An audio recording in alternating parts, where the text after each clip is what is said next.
Welcome in, everyone. Welcome in, welcome in, welcome in. If you are here, give me a holler. Today on stream, we are going to do my Cosmic Crucible attacks. I haven't done week ones yet, or day ones yet, trial one from week 2. And we are going to be doing the second Cosmic Crucible, so we'll do trial 2 as well. We might just discuss some general Marvel Strikeful stuff. Probably looking to stay on for about an hour and a bit, so hopefully you guys will, be around for this. Would be cool.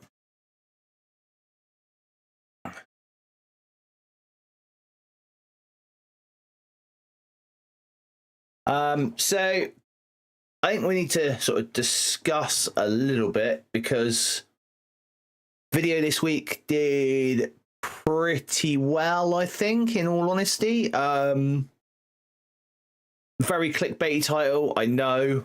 I'm really sorry for the clickbaity title, those of you who did see it. And I know I'm going live here against the likes of Mobile Gamer and Noji Diamond Dave and everything like that. Those guys are great. But I just need to get this done. I need to get my Crucible attacks done, so I thought I might as well go live. If I'm going live to no one, that's fine as well. I should really put this out on the Discord, don't I?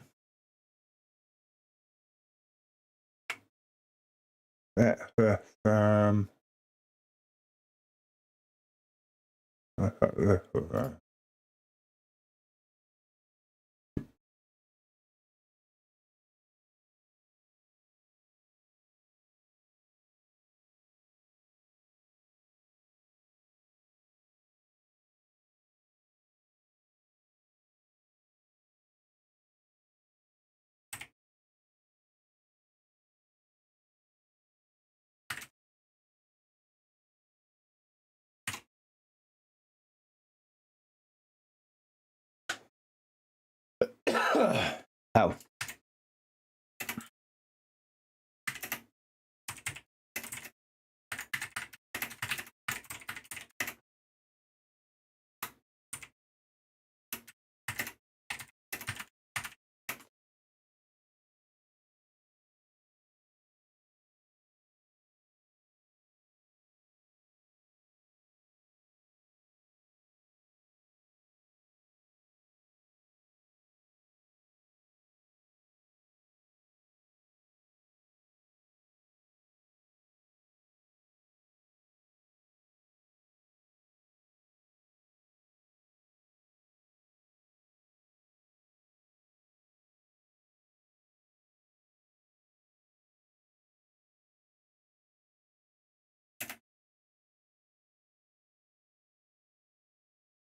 Wait, look at that.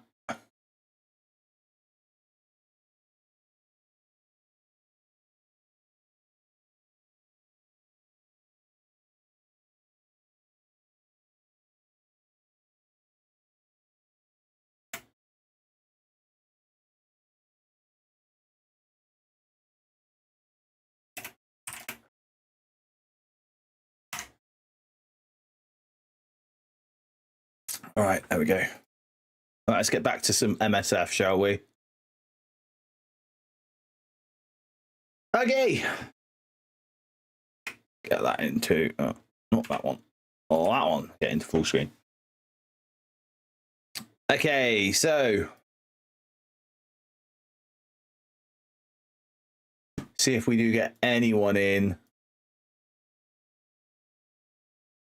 to the stream. We are, what, 50 minutes to go, so let's go and see what we're going to do in Crucible. So we are up against the Bazooka, it would seem. Bazooka is coming to us from a fellow community, the Allspark community. They're from Allspark Legion. 126 million TCP, 8 million SCP. So my TCP slightly higher now than theirs, but STP, we are around about the same. So we should have stuff built fairly similarly if we look at it that way. Raiken Tatsuki, thank you for the follow, buddy. Thank you ever so much. Today, let's see defense-wise what I'm running, because I didn't put a video out for this one. And that was because I didn't really feel like I wanted to, unfortunately. So in Room 1 Teamwork, we are running Mephisto Null. It's a horrible, horrible outlet here. Sasquatch, Captain Britain, Old Man Emma Frost X, I'm sorry. Mephisto Null. Room 2, we are running the Kahori, Apocalypse, Omega Sentinel, Black Knight, Emma Frost. We have our Phoenix Force with Skrull and Annihilators in Room 3. Room 4, because I'm not using them anymore on offense, I've just chucked my Superior 6. I'm really not worried about this. Room 5, again, Thunderbolts. I know they're going to get countered really easily, but it's just a team to throw in there. And then we have the Night Stalkers with Scientist Supreme in Room 6, Health Insurance. And if we go into Bazooka, he has Night Stalkers with Skrull in 1. We've got Null with the Symbiotes in Room 2. Thunderbolts in Room 3. Spider Society Ultimus Gladiator in Room 4. Room 5, we've got Liberty with Dormammu. And Room 6, we have that Phoenix Force, Kahori, Black Cat, and Thanos room. So we got a few rooms here, really, where we need to be controlling speed. Yeah. This is going to be very, very interesting. So I think Room 1, the teamwork room, I kind of want to try and go into this with Vigilante. Actually, I could go into this with... No, Illuminati I couldn't go into this with because that would go horribly, horribly wrong. Because we have Captain Britain on defense. So we have Vigilantes, an option here. That is option number 1. Option number 2 could be Starjammers. That would do quite nicely into this room. How I'm currently looking at the moment is I'm looking at this room, health insurance. I'm going to put into this the Immortal X-Men. While they're down, I was going to take my Vigilantes into. Thunderbolts, we will just do the Cabal, Kang, Ares trick and get through that, no problems at all. I think I need to use Starjammers here. And then it's what to use in this Null room.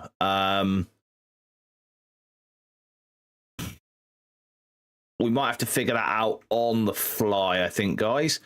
And then into the Spiders room, we will take...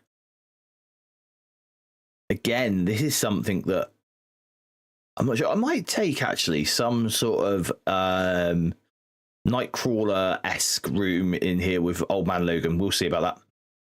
Let's get the ones that I know what I'm going to do, and then we'll come and do the other ones. So we're going to go into the best offense, and we are going to take our Cabal, Kang, and Ares.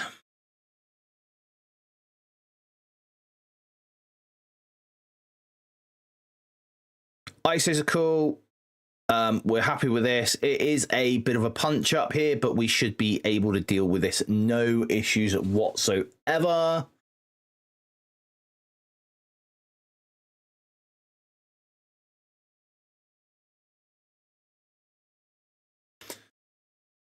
And I've got some ideas for a few videos coming up this week. This week's quite a busy week for me in real life times. It is Mrs. Geek's birthday on Tuesday.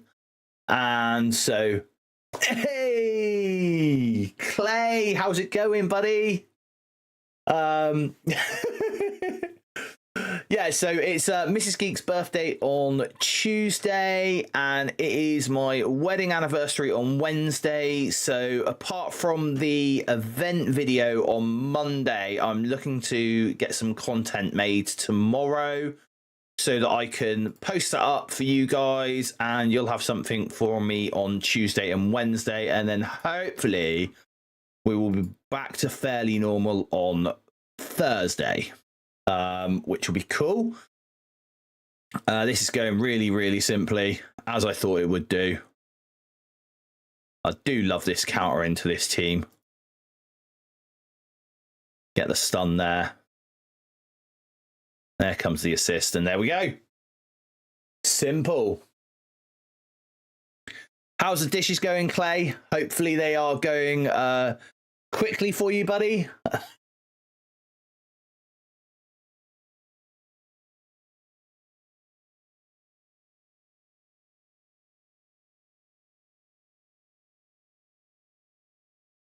All right, so we have done that one. I think I'm going to run the Immortal X-Men into this room. This could be a giant, giant trap, but we'll see.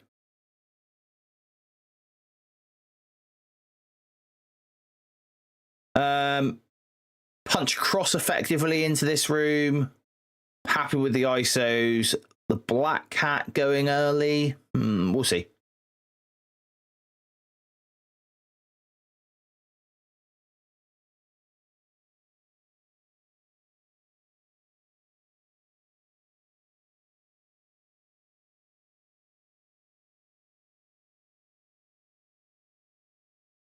Okay, here we go. We want to stun the Kahori, I think. Get the slow on everyone else. Let's get these rewinds going. There goes the Black Cat.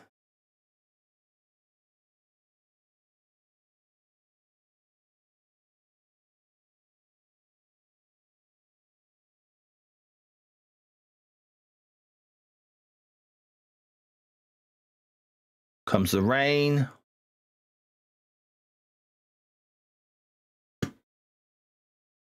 Let's get a rewind going.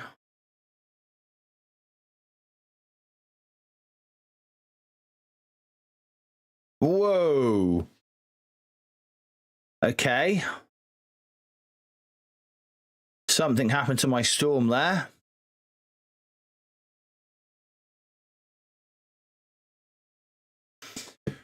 I think we're going to have to back out of this. I don't know what happened there. Drove up to John O'Groats overnight. Ferry to Orkney Islands this morning. Very nice, buddy. Very nice. I really need to come up to Scotland at some point in time. It's somewhere that me and the wife have been talking about coming up to at some point. Just because it's one part of the UK that I've never really visited, and it's on the list of things to visit. So, you know, why go on fancy holidays abroad when you haven't explored, you know, your own country first? I think there are some beautiful spots in our own country. I love Wales. I love my homeland of, well, my homeland where I live now, which is Cornwall. Actually, I think we can go with this.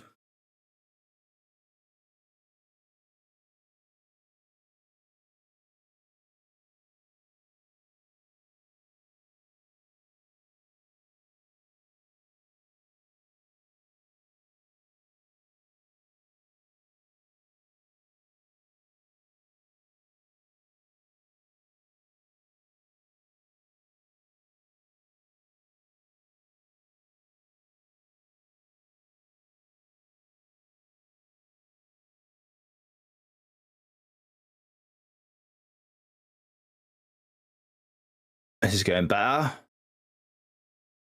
Right, big storm ult here. No offense up though.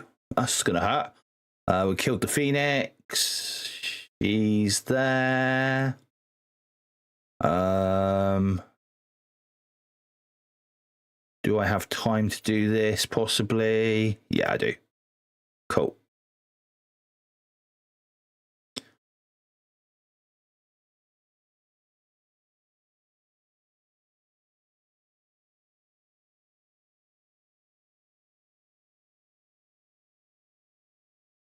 Nice. There we go.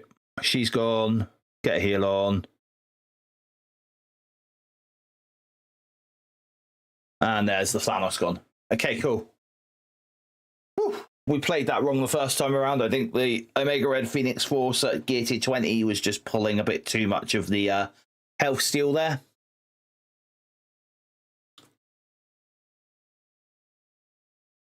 Hey, Sam Sklav, how's it going? Right.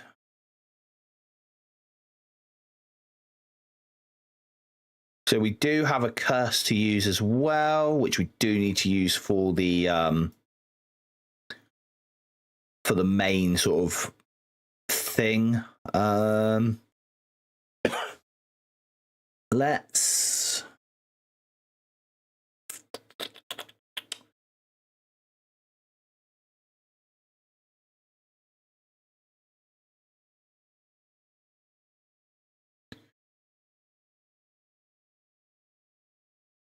Let's have a think about this.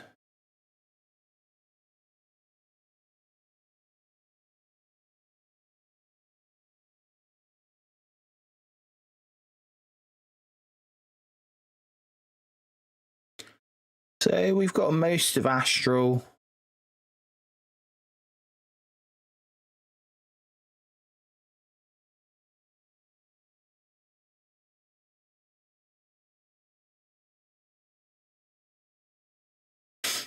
Okay, into spiders.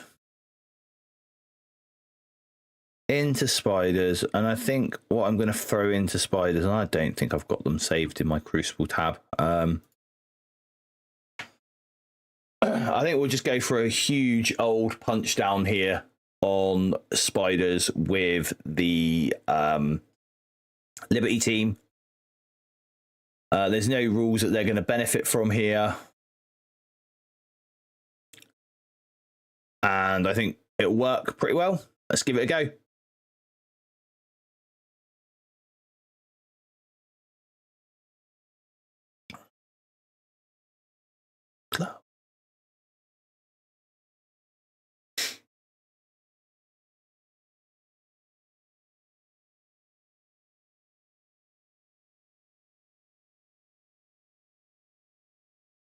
Okay. Go over into the Gladiator.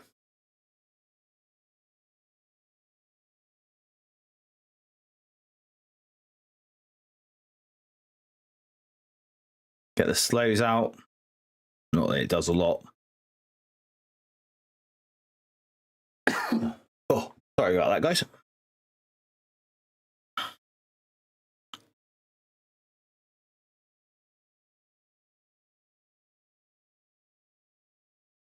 Okay.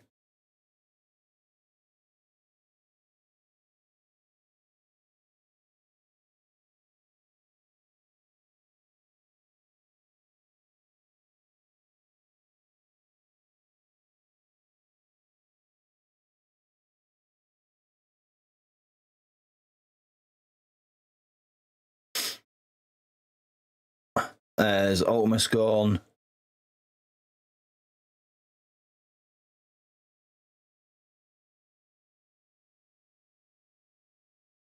I think stats should just pull us through this, hopefully. But I might be wrong.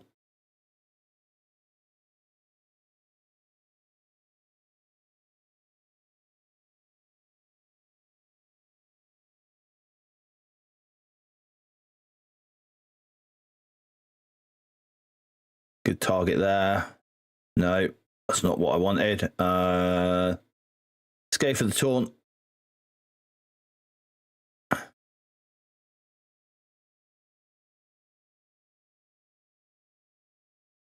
get some counters coming here now.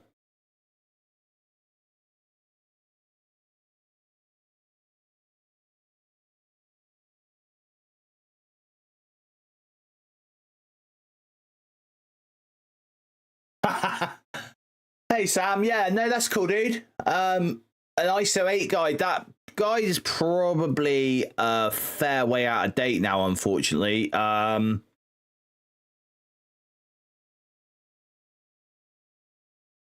Yeah, unfortunately, that guide is probably a fair old way out of date.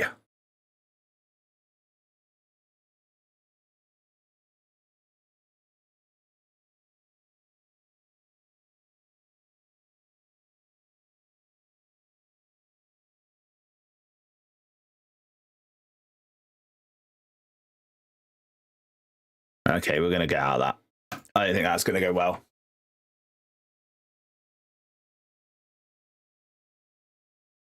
That's actually a really good thing, though. I probably should really update that. Let's put that on the board. So ISO 8 guide. I've also got an idea, because I looked last night when I was going through, and I am 5 characters away from being finished back to January this year. So that would be the rest of the Immortal X-Men and the Mighty Avengers. So that would be Invisible Woman. I've got Invisible Woman, Vision, Scarlet Witch to get to level 105, and then Polaris and Cable to get to 105. And then once I've done that, I've then starting to work on the other new stat teams. So that will go backwards as we've gone. So that'll be Absolute A-Force, and then a couple of teams who I've already got done, and then like members of Night Stalkers and stuff like that. And then we're back to pretty much back to square one. We are as forwards as we can get with the level 105ing, and so then I'm going to be looking at possibly pulling back. But idea I've had for a video, and I'd love for you to sound it off for you guys, and I know we need to get moving here as well. But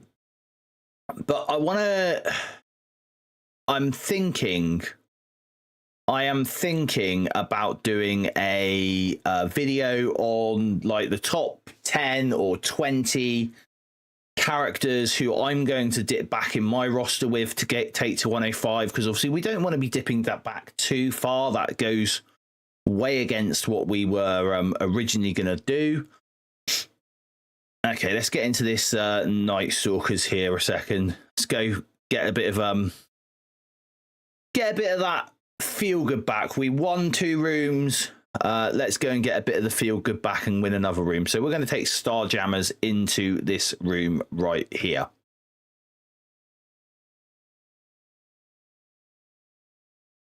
Gee, I'd love to know what you guys think about the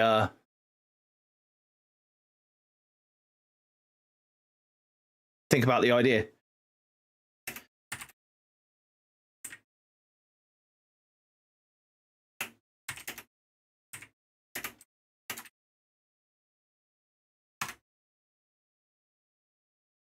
Okay, so we're going to go in with this one. Get off there. Then we'll go here and do the ultimate. And I really just want to deal with the scroll. Get rid of him. There we go. Scroll gone. Open up with Lalandra.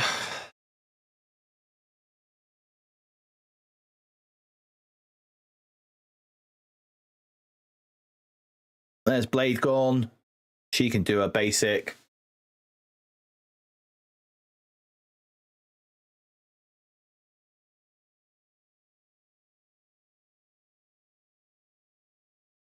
Ted, Gladys, Sentinel, New Emma, and Clerk.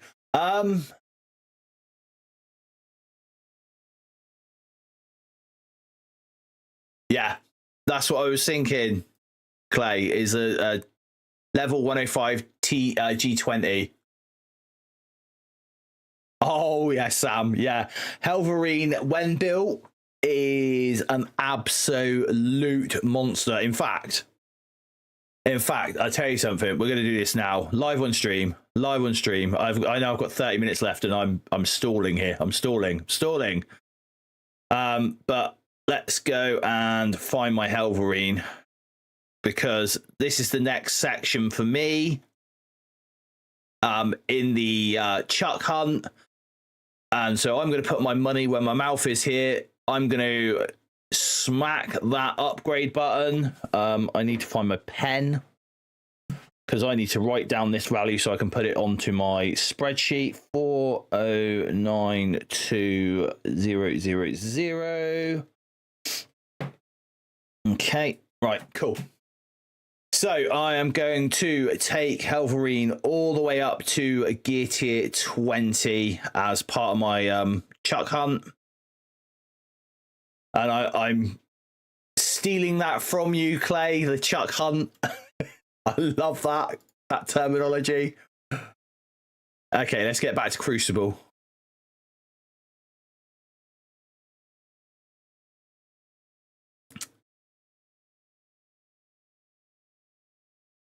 Leads me to think, I wonder whether they would be a bit of overkill in that room or no. 3 rooms left.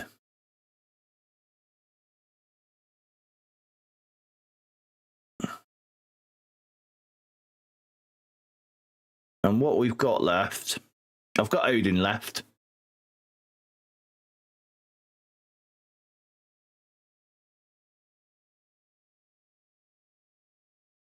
Okay, I know I seem to be trying to force this issue here, but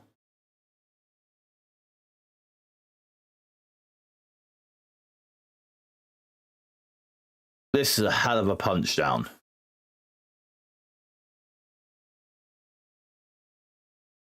I think this might work.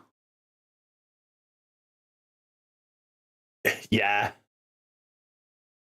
Helverine is one of my choices for my cosmic villain section, so I'm also thinking about taking Satana up for cosmic villain. In fact, my cosmic villain section is currently mostly looking at Mystic gear, really awkwardly.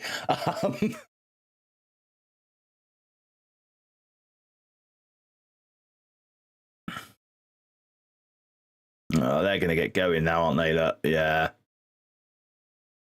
Okay, we'll come out of that. Yeah, that's not going to work. We're going to need something fast in here.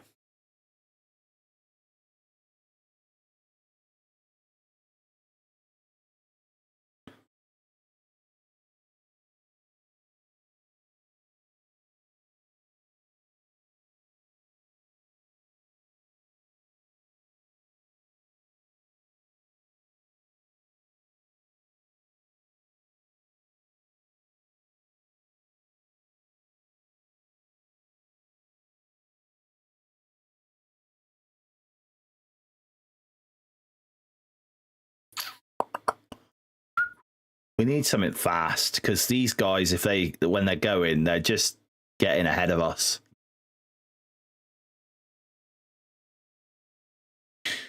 Right. I'm going to take the accursed into this room.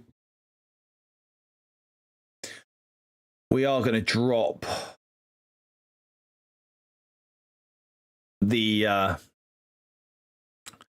Mordo and put in the Quasar, and we're going to give them Raider as well onto the good old Juggernaut. Oh, Negan, thank you, buddy. Yeah, definitely. Yeah, Clay, I wish I could have done Hood for Villain Global, but I unlocked him too late. I was already through that section. I think that's one thing I need to sort of say about the Dark Dimension thing, and maybe go through that, but I still stand by, in some ways, my what I basically said in my early Dark Dimension content, actually, which was that you really need to have or be focusing, or I say focusing, you basically, you really need to be putting your PvP tunes at a high priority for Dark Dimension, because you're going to get the most bang for your buck out of that, because PvP is where what you have on your team matters, if that makes any sense. Hey, Unknown, how's it going? Welcome to the stream, everyone. Let's see what Helverine does here. Yeah, did you guys see there was a Peter B. Parker here? Did you see that? Did you see there was a Peter B. Parker here? And now he's gone. There was also an Ultimus and a Gladiator, and they're now gone. And this is a clear up, lovely. Yeah, Helverine is a boss. I cannot wait to get more stars on this team,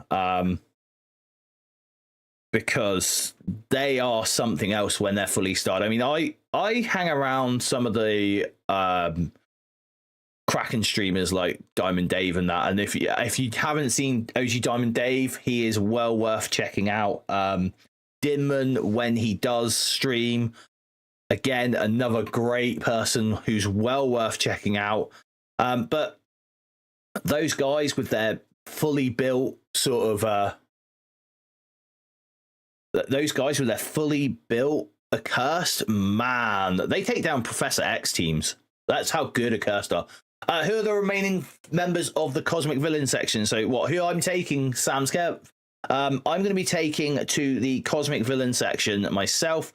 I'm going to be taking Shadow King, Null, Helverine, Mephisto. I know this is a lot of Mystic gear, but hear me out here.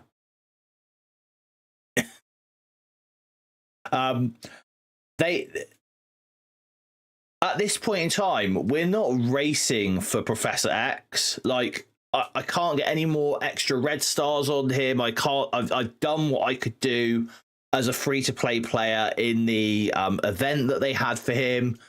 So I'm now just sort of stuck. So my attitude now isn't about racing through to get Professor X. It is bringing up the best characters I can bring up to get Professor X with, that is going to help my roster the best going forward, while also progressing towards Professor X. So yes, it sounds like a lot of Mystic gear, but Mephisto's going to last for ages. Even with Null is going to last for ages. We can see that. The Accursed are going to be around for a good 2 years. And Shadow King, well, yeah. That's exactly who I used with Gladys the Fifth. Nice to know that, Negan. Nice to know. And that got through okay, yeah? And then for my global hero, we'll get through this a second, and then I'll go to the planner and show you what I'm actually thinking about here. All right. So we need something really quick here.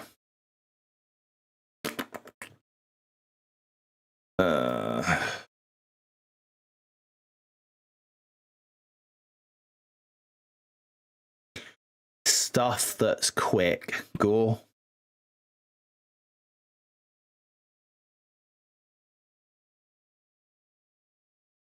Ultimus is quick, but I don't think we'll get there in time. Just put Nightcrawler in.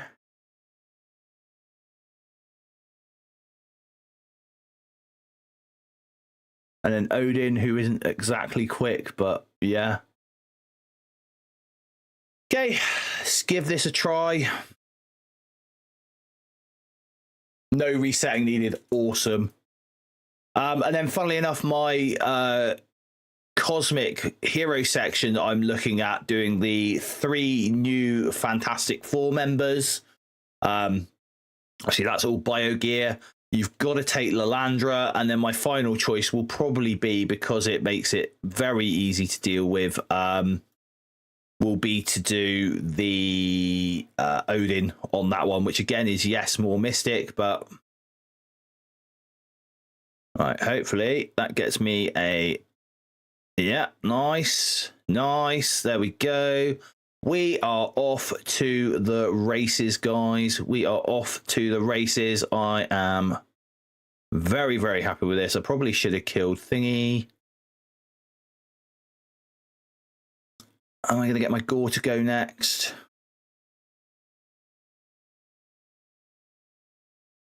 Nope. I cock this up. Yeah, fantastic for MCU. They are all being built up as we speak.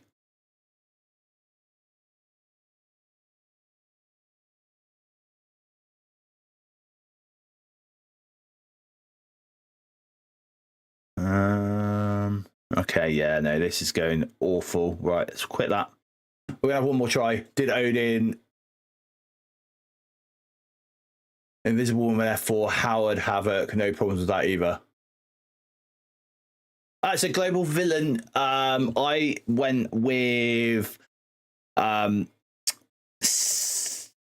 Sentinel, Nimrod, Lady Deathstrike.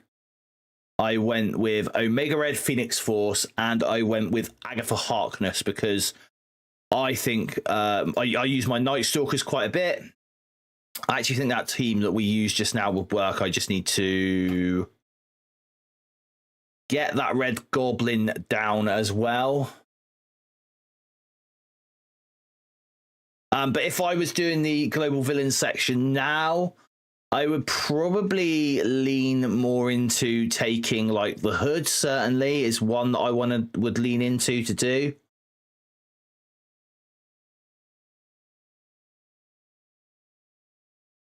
Okay, he's dead. Now we go in here. And then he's dead. Nice. Okay, right. So now we shouldn't have any issues. Let's get an ability block on the null.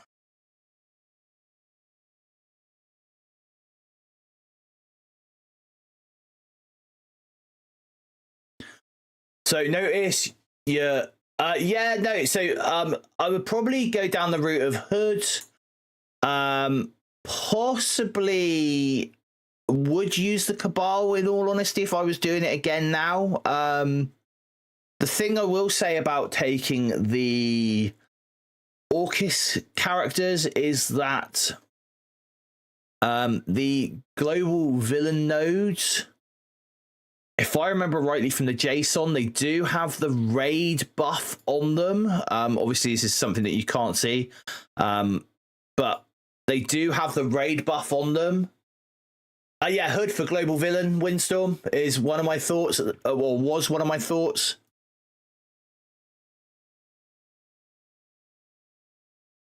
I'm already, like I said, I'm already through that section, so I've done. I actually did for global villain. I did Nimrod, Omega Sentinel, Omega Red Phoenix Force, Agatha Harkness, and Lady Deathstrike. So that's who I used for global villain.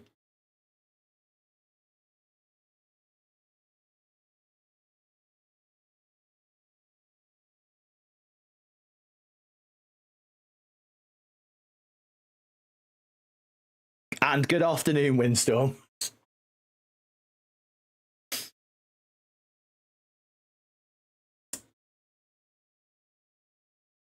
Hey, Stinky Soul, how's it going? Let's strip stuff off. We are going to stun the Peggy.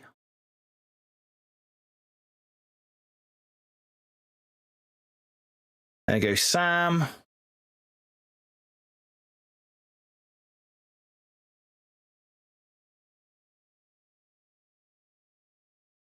Yeah, that's cool, dude. DD6. The thing with the Professor X saga is that you want to be building, when you're building for DD6, you want to be looking towards that end sort of goal. So if you're at DD6 at the moment, you want to be looking at ideally what you want to be using when you get to, say, Professor X, Dark Dimension 8, those sort of things. That's what you want to be building on. And there we go. One nice clear there. Yeah, I'm good, Stinky. I'm good. Thank you. So we have ended up with 48,601. I think this is going to be a loss here on this one, but we'll see. Let's back out. And yeah, just damn. By playing that room wrong in that's heartbreaking, man. So by playing that room or any of the rooms, by dropping one attack in one of the rooms, like for example in this one, not doing that the right thing, the right way, this really hurt. Stinky, yes, this is my favorite game. I know in my description of my Twitch it does say about Tabletop Simulator, Marvel Crisis Protocol, which is a tabletop war game that you can play on Tabletop Simulator. I'm in Diamond 2, Windstorm. What about yourself, buddy? Yeah, so things like this. This is Marvel Crisis Protocol in real life. This is models that I painted myself. So, but there is a Tabletop Simulator. Plat 1, nice. Windstorm, nice. Yeah, I was never meant to climb this high into Diamond, if I'm completely honest. It's sort of, yeah. It sort of just kind of happened when I started building how I was building. Like, and I think there's a ceiling. So it was quite funny. They were talking about this last night on OG Diamond Dave's stream. And there's like almost like a ceiling where if you aren't spending, yeah, so you don't want to end up in a league where you just can't compete. Yeah, I get that. And I jumped up to Diamond 3. That was a very, very harsh lesson. Oh, nice, Stinky, nice. First, I want to build your PC. Okay. What parts have you already obtained some parts for your PC, or?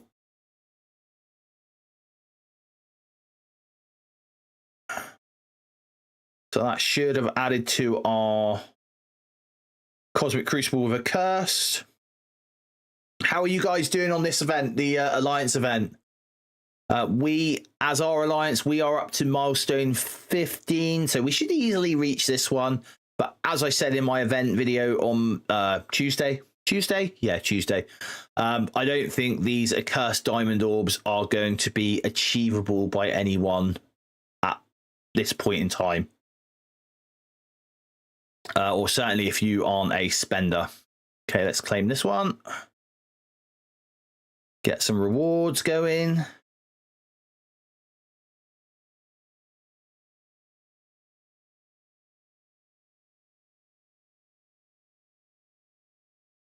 Oh, Negan, that's... What, Masters 1?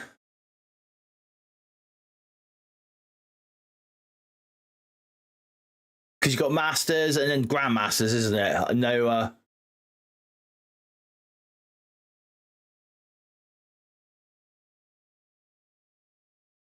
damn, Windstorm, damn.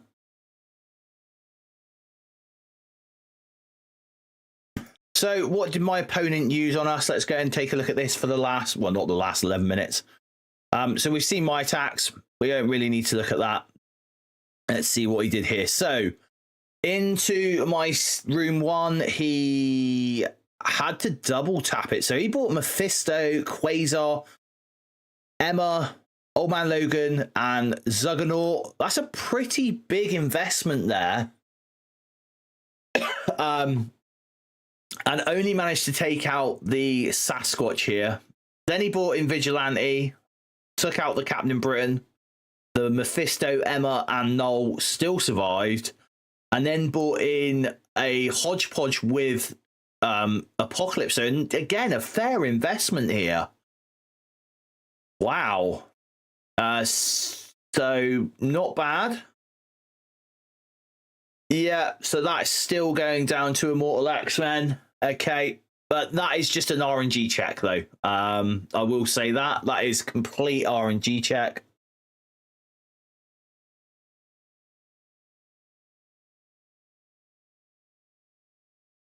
So Stinky, full transparency here. So I have only really just started streaming. I do a lot of content on YouTube. That's where my sort of main thing is.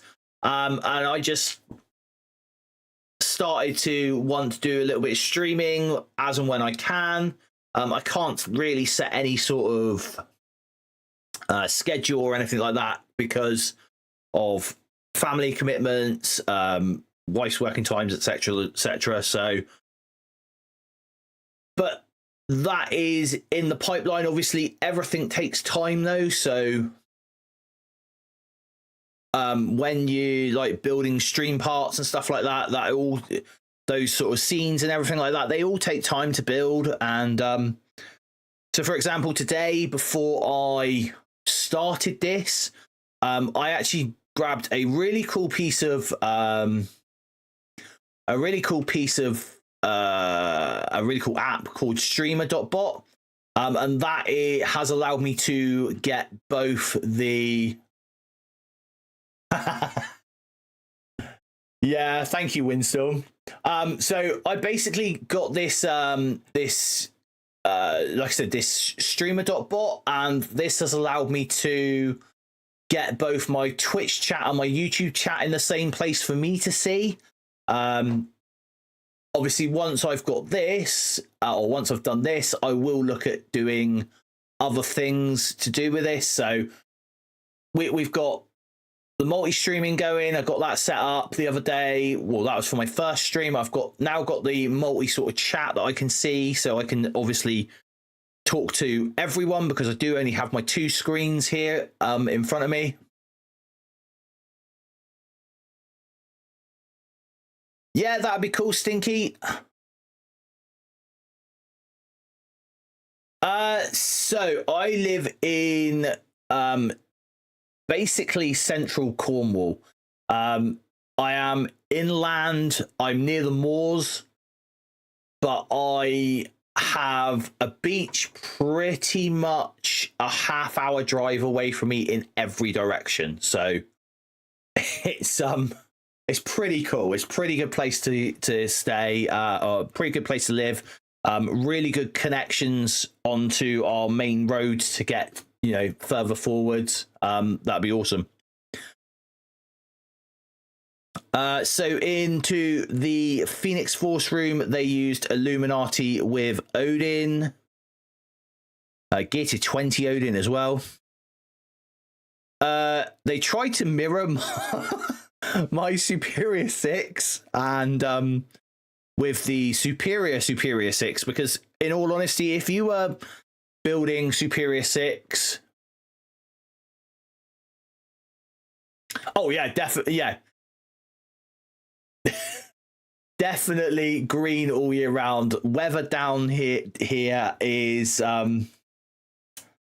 it's something else, shall we say. So they came in with their Sinister 6 and then came in with their Accursed for the second attack. Room 5, they did exactly what I did. Their Kang's not as big as mine, though. And then room 6, they did exactly what I did, which was the Starjammers. So pretty much similar. I just dropped more attacks. I was sillier. Yeah, the weather down here is something else. It's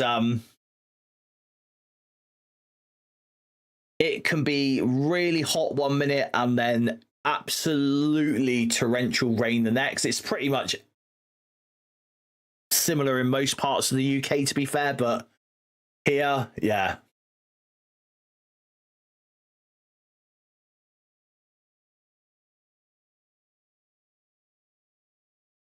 All right, so we've got 5 minutes until the next one. Not yet, Stinky. No, I'll send you a request on Discord after I have finished the stream today, if that's okay. I just need to concentrate on doing what I'm doing.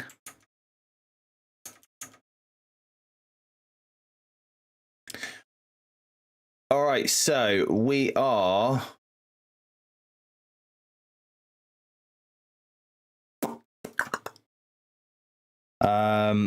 Marvel Strike Force.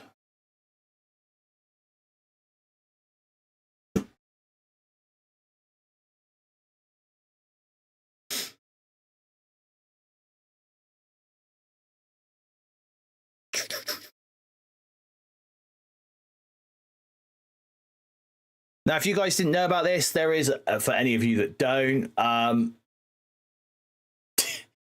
you stayed in Red Ruff, Clay? Red Ruff, really? Of all the places, man. I will do, Stinky, I will do. Thank you very much. Good plan, Windstorm, good plan. So any of you that are newer to the game or don't know about this, there is a planner on the website that you can use. And in the Professor Xavier one, they have actually put a heroic and extreme tab, which is really good. And we do need to add Mephisto into there because I have sort of doubled down on myself on that one. But this was basically what I used, stroke what I'm planning on using. I didn't use Jean there, though. We used Captain America Sam Wilson. So this is literally what I'm planning on using for the next two sections. So Villain Cosmic, we're looking at Satana, Helverine, Shadow King, Null, and then Mephisto. I know that is a lot of Mystic gear that I need, but as I said,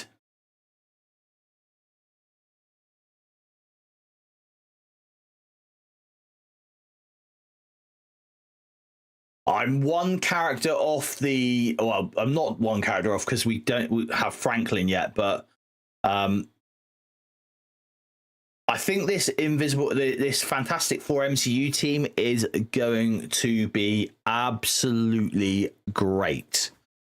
One thing I noted from the Strike Spot stream was that this team was designed by the same guy, sorry, who designed the Vigilante.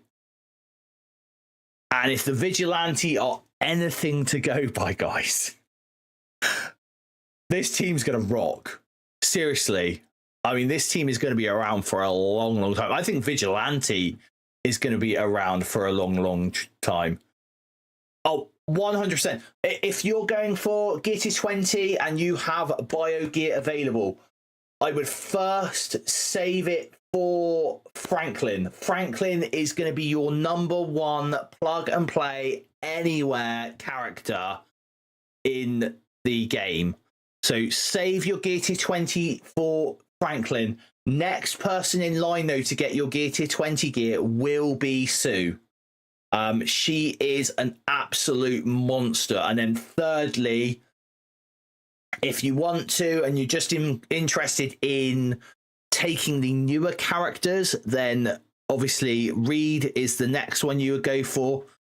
I'm going to give a massive shout out here to a member of my community, Zero. He no longer streams, which is a real shame because he's a absolute mind. But one of the things he was saying about for Gear Tier 20 was actually Johnny, and looking at it, it makes sense. Like, the guy's going to be assisting constantly.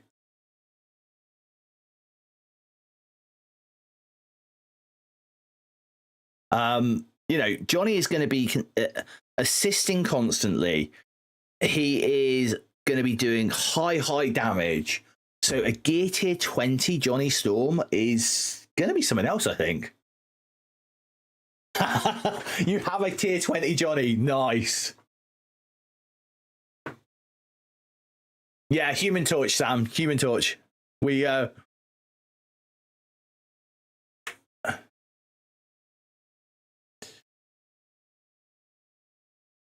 All right.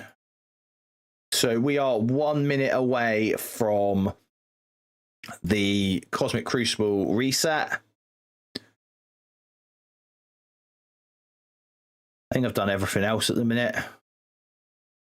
Yeah, we're all done there. So we've got nothing to do in that one.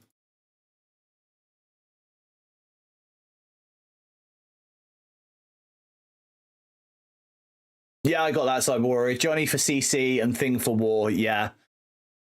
Where War's concerned, I don't know.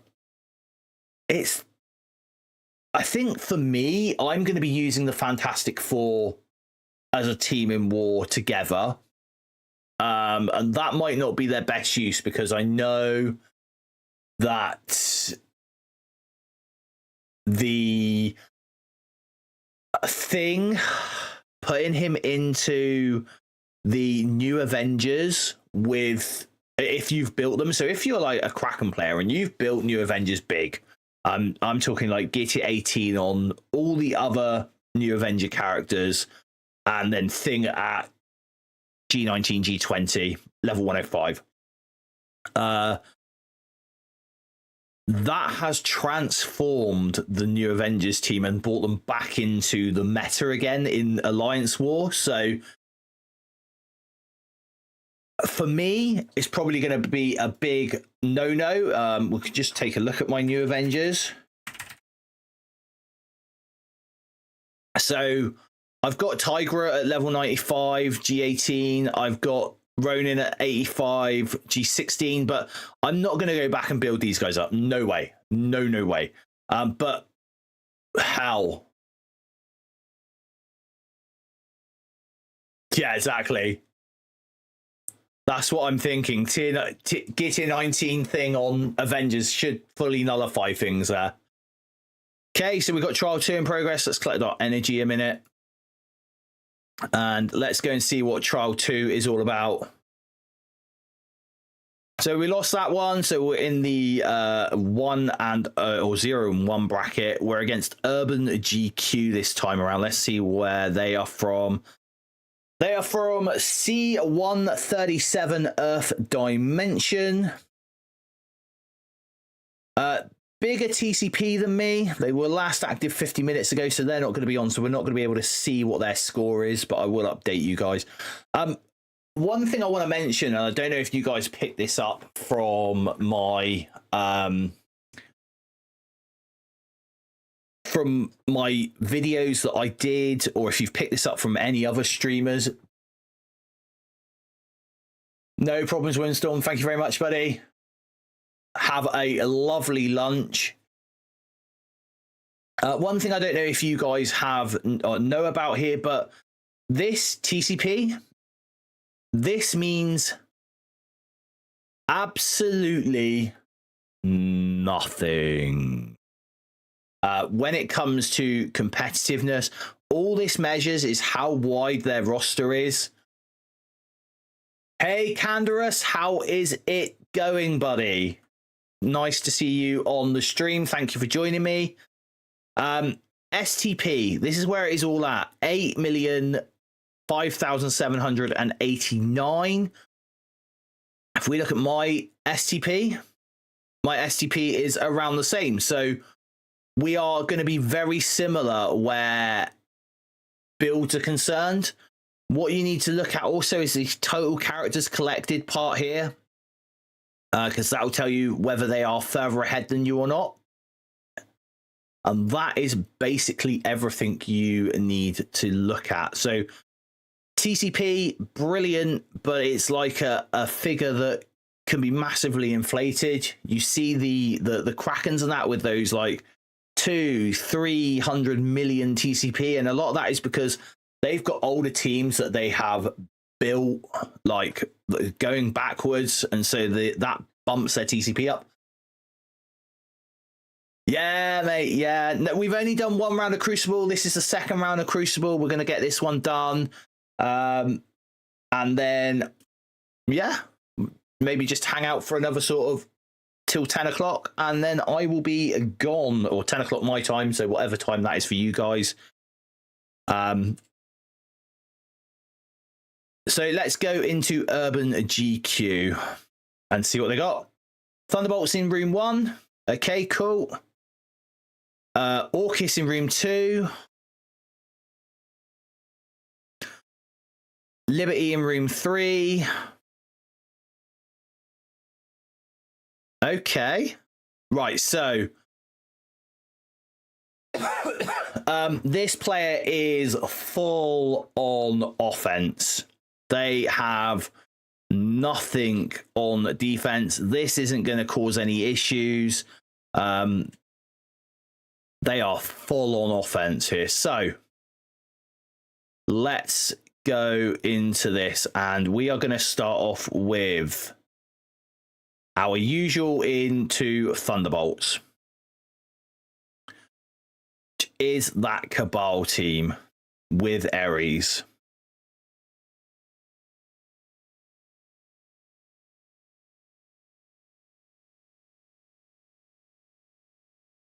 And ISOs are all fine. Striker on Namor, Striker on Leader, Striker on Kang. Skirmisher I always now run on the Iron Patriot, I seem to. And then Raider on Ares. Find that the best for him at the moment. It's a punch up, but mechanically this is a very, very simple match. So let's get into it.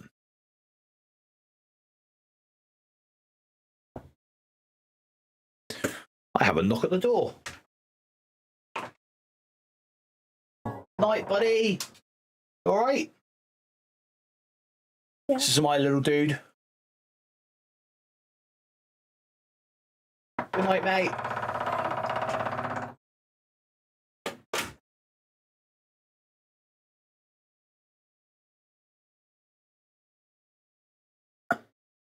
Hello, R. How is it going?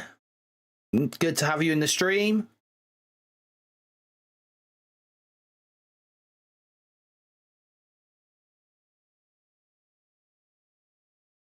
I think we need to take Hyperion down next. That's him gone. Go with the ultimate.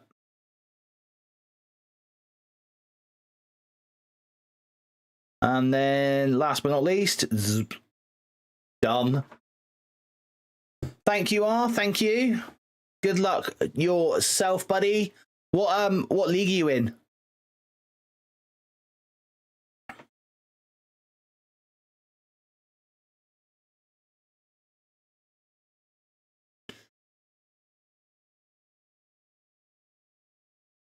Okay, so we have plenty to use here.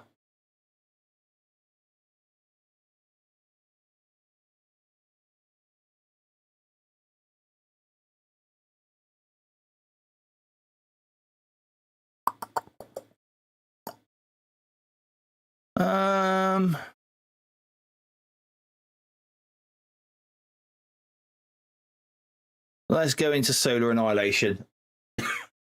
That'll be the next one to go into, I think.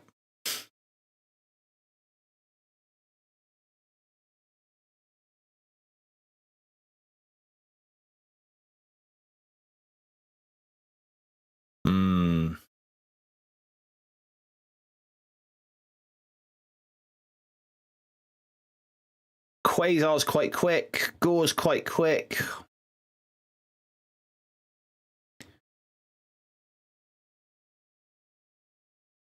Is there anywhere else where I'm seriously going to need Starjammers there, maybe? Go in with Immortal X-Men here. I think that's a win. So we'll go in with Immortal X-Men into this room here. Oh, we need to change Storm. That's what happened wrong last time as well. We had Storm as a striker. Christ. That's Tower coming to bite me in the arse there, look. Masters 3 cracking territory. Oh. Yeah, I'm down in lowly Diamond 2 and I am quite happy where I'm doing.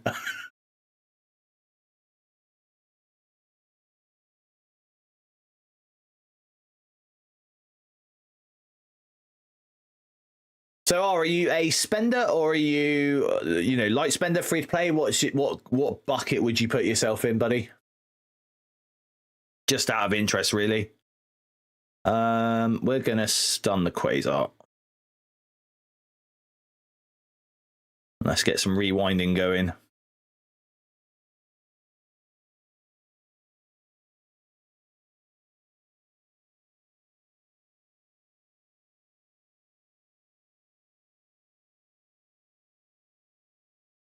Pull everyone in together. Let's get a basic going there. Let's get the charge up.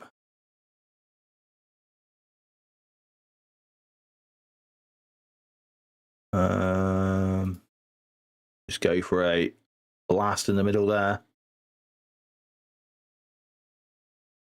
Here comes Gore. Cleared all my charges, did he? Damn it. Light spender of late. Sadly, the pressure to keep up is a lot. Yeah, I get that. I do get that, buddy.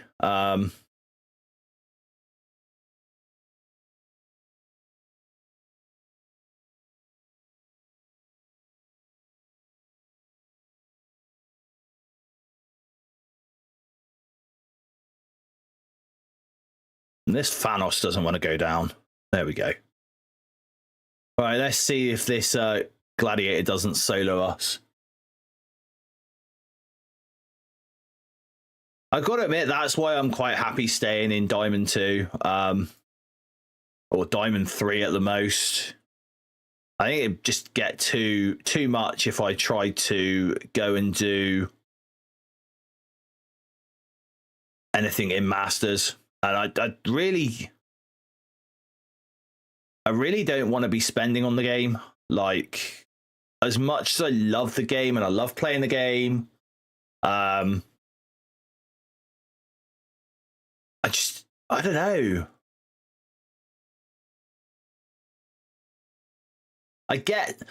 I get some achievement from doing what I do free to play. Like, I get some achievement from looking at where my roster's going free to play and everything like that, and that's what's important to me. This is going to be awful for efficiency.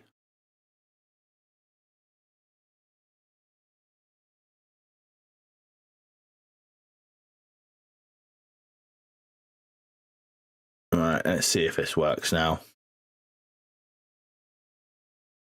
Yeah, exactly.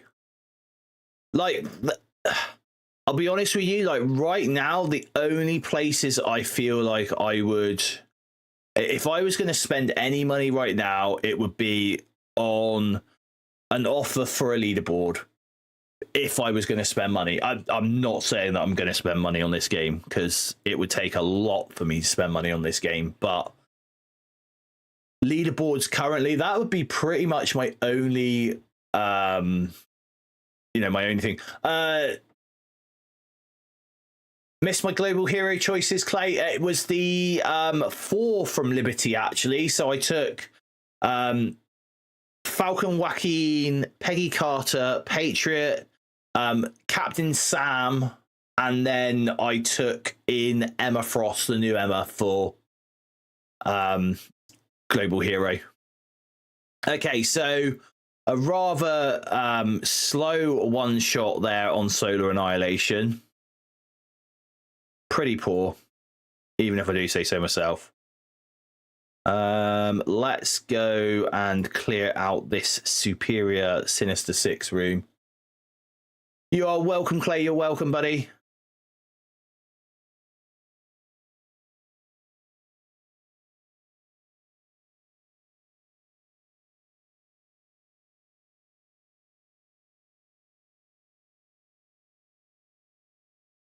Yeah, I think like the leaderboard brackets for me, I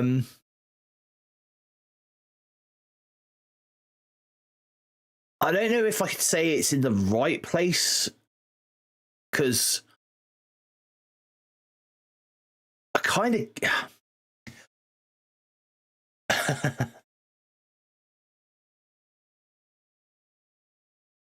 lets Krakens fight and the rest of us have a more level ground. Yeah, kind of. The only thing I would say about the the only thing I would say about the leaderboards right now is that it's in a place where I question if spending my energy is worthwhile. And what I mean by, yeah, Franklin Sue, then Reed to tier 20, definitely, Clay. That's if you're only building the new characters. If you're building, if you're wanting to put some of the old characters gear tier 20, actually Johnny is a really good pick. Just saying.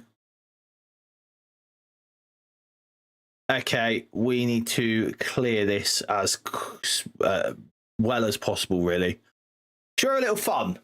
Should we have a little fun? Should we see what Accursed does into the because I don't think I'm going to have any problems with these. I've got, you know, Liberty myself. I've got other teams to go with here. I can probably put my Liberty into here and not really struggle too much. I've got Odin as well, remember, and that hodgepodge team that I've got of like Omega, Oman Logan and other bits. So we're all good there. But I'm thinking, do I put my Accursed into this old team and just see how good stroke bad they are? Because if they get beaten by this old Extreme X-Men Rogue team, then there needs to be something done. But we'll see. We'll see.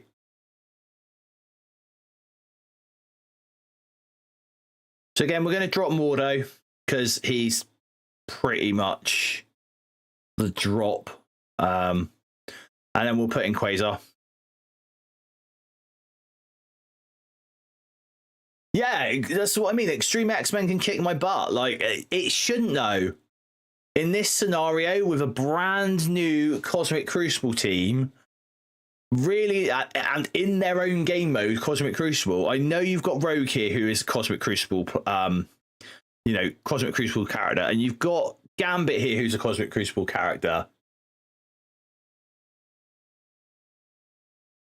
Yeah, the Odin Red Stars was the one I burned a fair amount of energy on, but I just don't. Like I said, I tangented here. I'm really sorry, guys. I am awful. I'm awful at going off on tangents and seeing people's chats and then just going off. So if I do go halfway through a chat and then, you know, miss you out for something, please don't be annoyed. It is just me. So like I was saying, the points ratio now with energy being at a 1-to-1, it just doesn't feel right. It doesn't feel like it should feel, in my opinion. Let's ability block the Forge.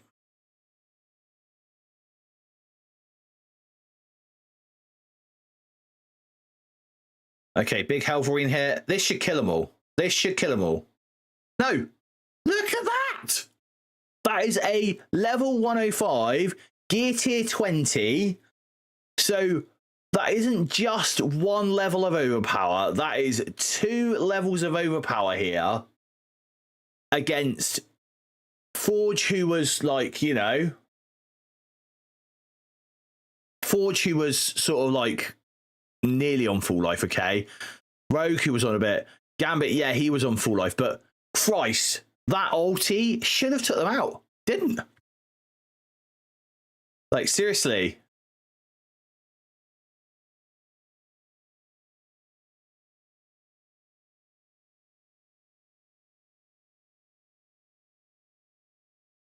Let's go with this one. There we go.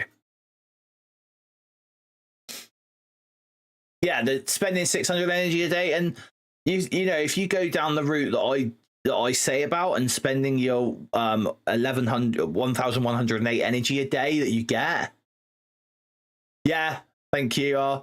If you go down the route of spending the 1108 energy, which is what I recommend in my like math videos for you guys, like, it's barely making a dent in things. So I think the way I'm approaching certainly leaderboard milestones now is I am looking at where I want to get, what milestone I want to get to in the actual table.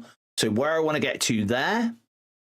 And then wherever I get to on that, as long as I'm happy with that, where I land on the leaderboards at the moment is where I land. And if I really get stressed about leaderboards and so on and so forth, then I'll put my hand in my pocket. I'll have to. But this is a game. I don't play it to get stressed like that. Okay, let's go into this one.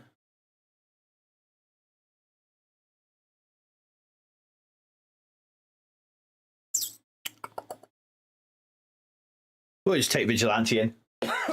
Vigilante always do well here.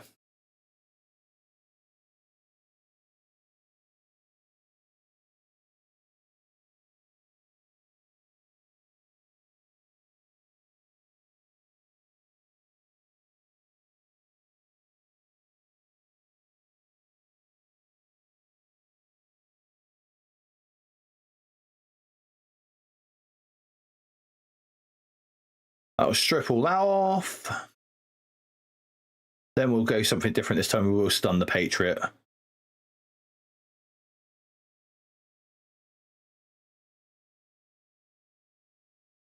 Put a slow on Sam. And a nearly dead on Sam. Oh, and a dead on Sam. On the Falcon. Joaquin. He's dead. That just tickled.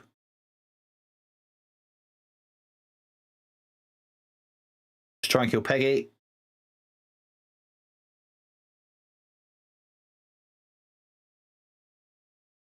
And there we go. Done.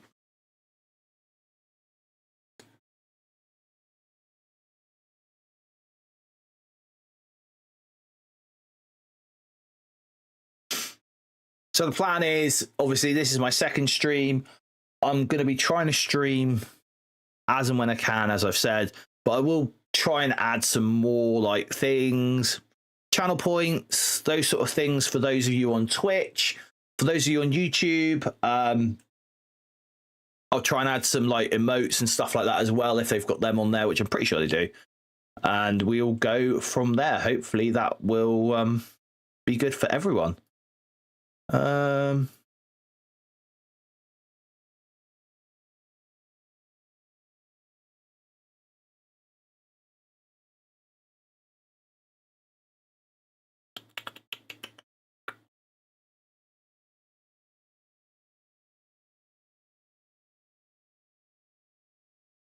Just feels like we've got lots to use at the moment. Do some testing. Should we see what Liberty does here?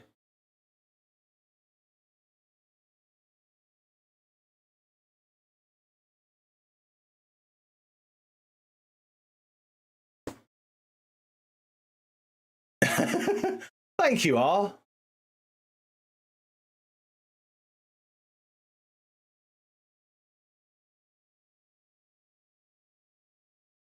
Yeah, I mean, like, I'm thinking now, like, the spending on the leaderboards, what would it have got me? It would have probably already got me to Professor X. As we've been discussing on this stream.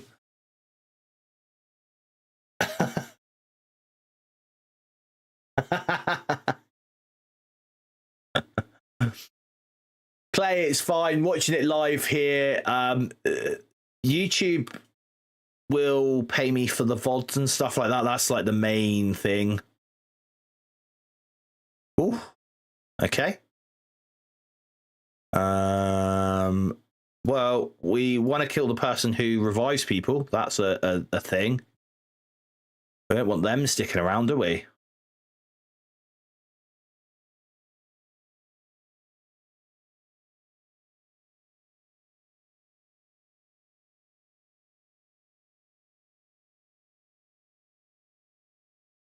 We got immunity here, so we shouldn't get stunned. Patriot's going to go. There goes one. That's the Scientist Supreme gone. Let's get some speed.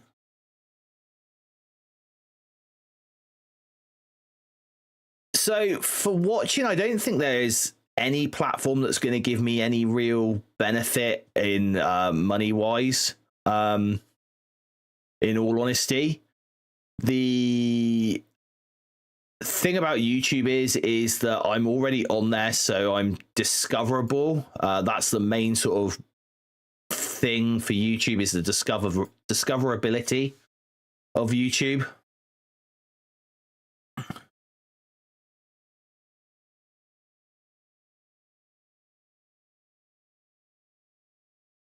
I think overall, when streaming, working on Twitch would give the better outcome for like money where streaming's concerned.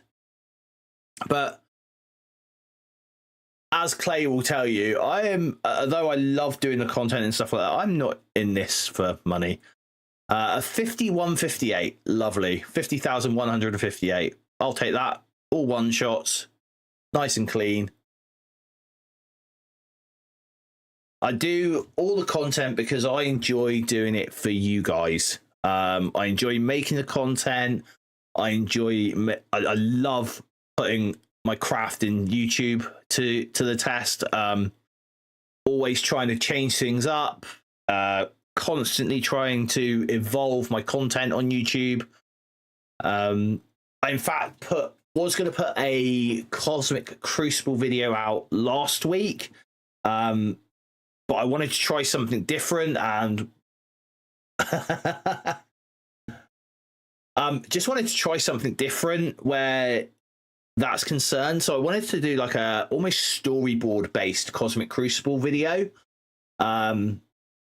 where it was more like me doing a voiceover, bits of content, other bits, but I put it together and it really didn't, it wasn't where I wanted it to. And this is the one thing that I will say, is that if it doesn't meet the criteria that I want it to meet, then I don't post it, basically. So there is multiple videos that I have made that have never made it to YouTube, that are sat on my hard drive, will probably never make it to YouTube. They are all like tester videos, sort of working on the systems and stuff like that. But yeah, it sounds crazy, but it is what it is. That's what it's going to be. Yeah, no, it's all right. It's fine. It's part of the craft. It's part of learning. It's trial, error, working out what I think looks good. You know, we get there though. We get there. Just so you guys can see, look, this is how my alliance is doing for this event. So battling Cosmic Crucible with a Cursed. We're about halfway done almost. Thank you, thank you. But then battling Cosmic Crucible with 5 yellow, 6 yellow, 7 yellow, we ain't going to get much here. We really aren't. That's what I said. I think we'll end up with milestone 15, and that will probably be our lot this time around. And this is the thing about feedback video about the state of the game. Like, I like the game. I think it's fine. See, I'm holding here top 6,000 in this event, like top 7,000. So if we look at what that gets me, like, as long as I can stay in this bracket here where I get the 25 and 25 for not spending, I'm happy with that, you know? And this is what I'm saying about the cherry not being worth it for free to play so much, is that if you look, like, and there is no way in hell, let's go to the offers a second, look. So what, if I was to spend £15, I can get this 10k offer, right? 10k energy? No one's spending 10,000 energy on this event if you're free to play, unless you, especially after the last 2 leaderboards that we've had, where you've probably ran your energy down. So for £15, I can just jump everyone who are free to play. Yeah, I could even go as far as to say for like 10 quid, £10. Look, here we go, £10. That there is the equivalent of 6,100 points, right? So have a look at what energy I've got saved here. 7,289. So for a tenner, I could nearly like get past my energy. But what will this energy buy me later on? Well, when a level cap increase comes, that's going to buy me experience. And that's going to give me the true advantage, because level 105 versus level 106 is going to be a stat increase. Level 107 is going to give me a stat increase. Level 108 is going to give me a stat increase. So that's why I'm all for just banking my energy and, you know, chilling where I am on the leaderboards as free to play. I don't really see the point in it at all.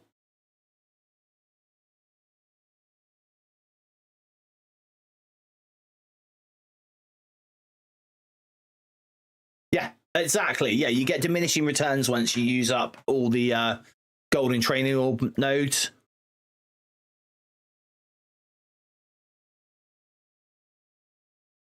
So who's excited for Franklin Richards next week? I know I certainly am. I think he's going to be an awesome, awesome character. I can't wait to get him in my roster and built.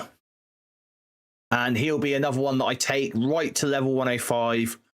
And he'll go to gear tier 20 on day one, because we do have enough gear to do a gear tier 20 on a bio character. So happy with that. And we're closing, well, okay, we're going to be a little bit off of getting the Mystic gear, but it's fine. It is fine.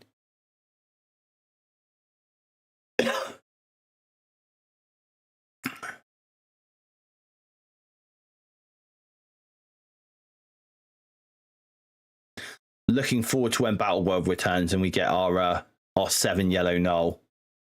That's going to be the big one. Because 6 yellow null hits like a truck.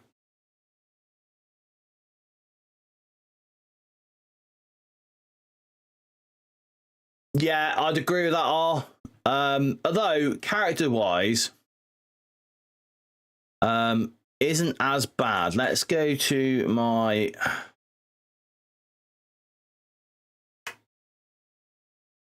Just want to show you guys, because like I track all this stuff, as you guys know.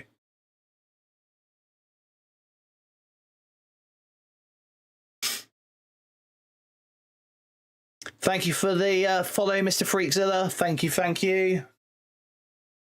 So here's the... We'll zoom in a little bit for you guys so you can see.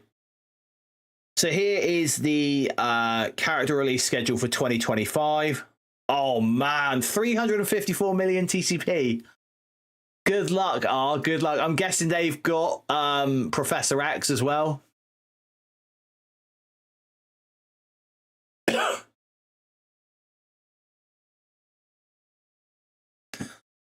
Yeah, so if we look here, the actual release schedule, we had 9 days between the release of Satana and Invisible Woman.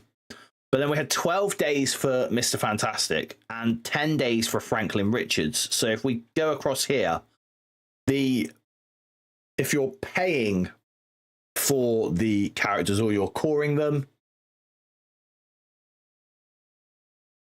then you're looking at every 10 days on average. Yeah, I got that. Oh, I got that. And then nearly 22 days between free-to-play releases, which is fine. You know, it's cool. It's better than what I think they would like. I think really heavy spenders would possibly like the character trickle to be a little bit longer than what it is. So not talking about initial unlocks. Initial unlocks they're fine with. I think it's more the farmability trickle, but that is the problem.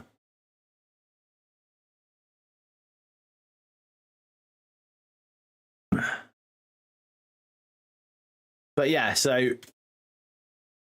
I'll tell you what we do need to do whilst we're at it.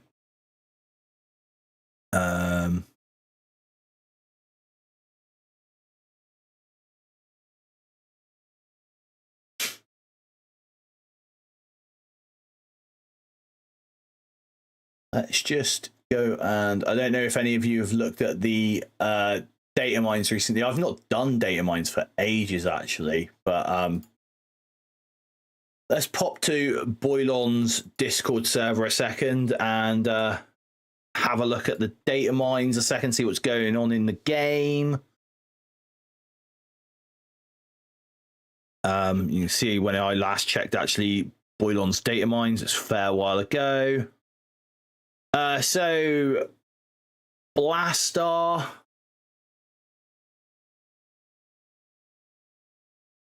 he is a bio character. That's pretty cool, and he's going to use Crimson Infinite Energy. So any of you who are looking forwards, start to at least make sure you've got, what's that, 43 Crimson Infinite Energy to take Blastar to gear tier 20. That would be an interesting one.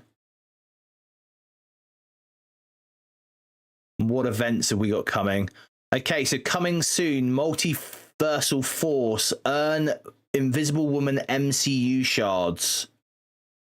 Oh, this is the oh, we got another multiversal global milestone for the Danger Room.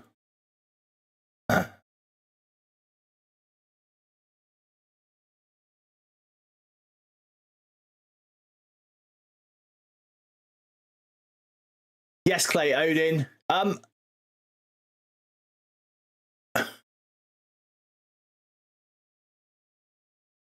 Yeah, I think that's what it's going to be. 100 Invisible Woman. Do you know what I'm wondering though?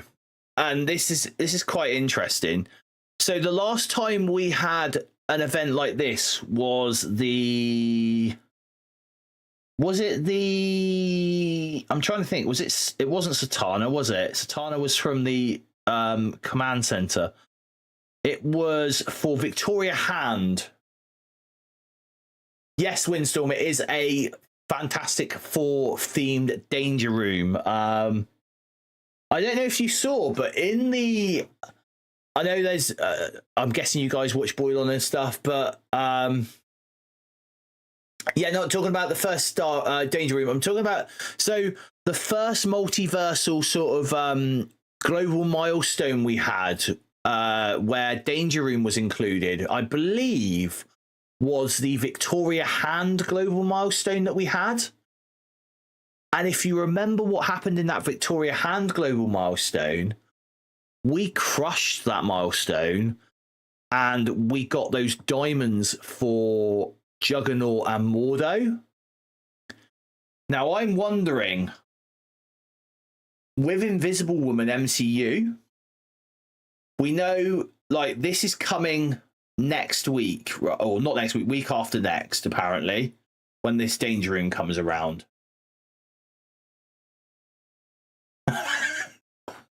Oh, Windstorm, I would love to, buddy. I can do it. I can do the data mining.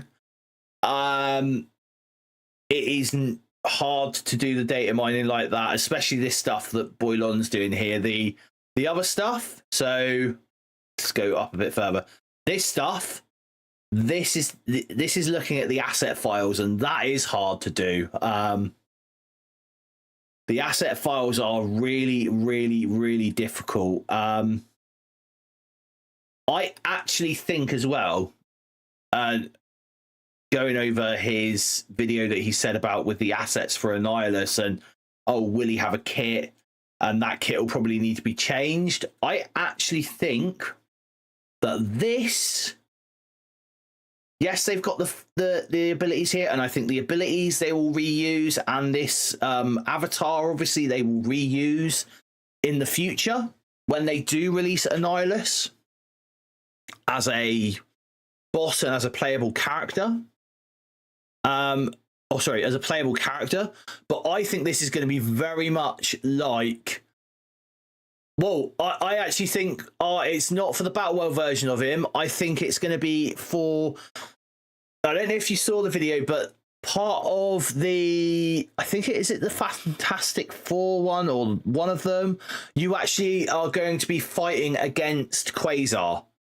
You're not going to be able to beat him. It's going to be like a partial mode where you just got to survive so many turns against him.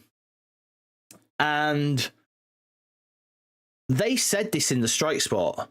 They said they wanted us to see, the story one. Oh, that's right. So they said that they wanted us to experience Annihilus. And I think this is the way they're going to do it. So this is going to be almost like Null from Battle World, where the kit that Null has in Battle World is vastly different to the kit that we have on Null as a player character. So I think that this is going to give them some time to look at the abilities. I think this is really clever, actually. That it's giving them some time to look at the abilities and plan for the next, like, out to the beginning of next year sort of thing, where they're going with this and what they're going to take him. So we're not going to have another Apocalypse Saga issue.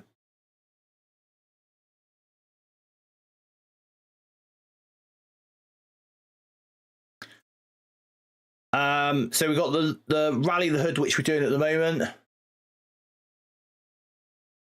That's what I think is going to happen here.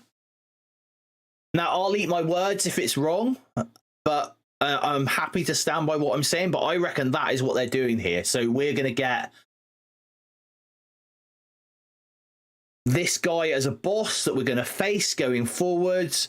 And these abilities might even get tweaked as we go forwards for the bosses. I think that's really good. I think they're leaning more into the boss mechanics now of things, which is quite clear. And I like the fact that we are going to have a mission that we're going to win when we haven't won, if that makes any sense, where we're going to clear the mission, but we don't actually beat the character or the thing on that node. I think that's going to be really cool. That's like a nice touch, really. So going through the data mines here, we've got Season 90 Strike Pass, which I believe is the next one to come. Yep. So on Monday, when we get the new Strike Pass, that's going to be the Accursed Strike Pass, as we know.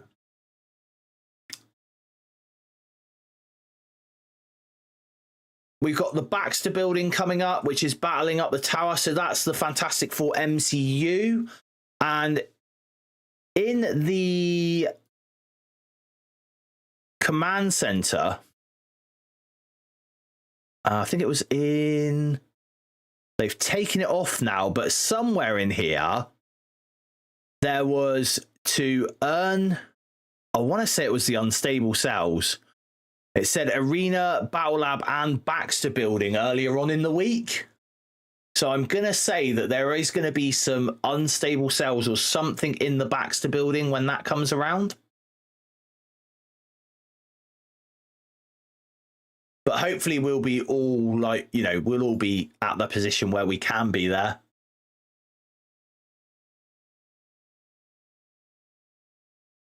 Oh, I've got to admit, I think the strike passes and the battle passes, I think they're pretty good value. I really do. And I don't look at it from...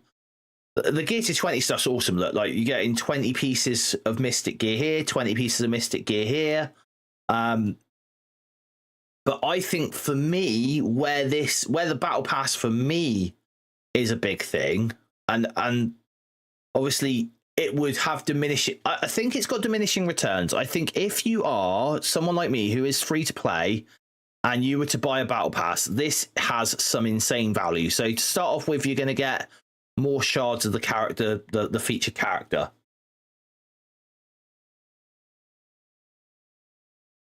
But secondly, what I would get out of this, which is really key, is like these silver promo credits, these silver diamond promo credits. the L4 training modules. This is what I'm looking at, because what this would allow me to do is it would allow me a bit more freedom to build what I want, rather than having to be so strict and confined. I could go back a little bit further. Yeah, and the DPCs from the battle pass, but you know, these silver diamond credits, like, let's just go to my supplies a minute and look. So there is so many characters that I would love to put diamonds on, just, you know, just not having enough diamonds to put on them. Yeah, I would love to put diamonds on a third diamond on Lalandra, but I'm short. And just having that there to be able to do that is key. And again, the battle pass, similar thing, really. You know, the DPCs, 2,500 DPCs. Like, I could do what I wanted then.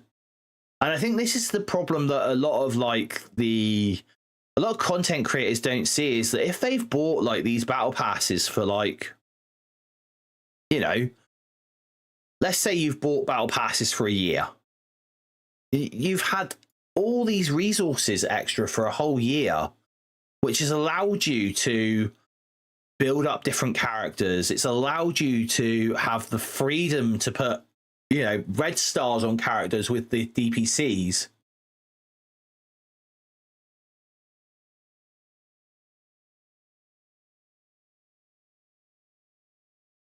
Immortal X-Men and Mighty Avenger release. I loved that release.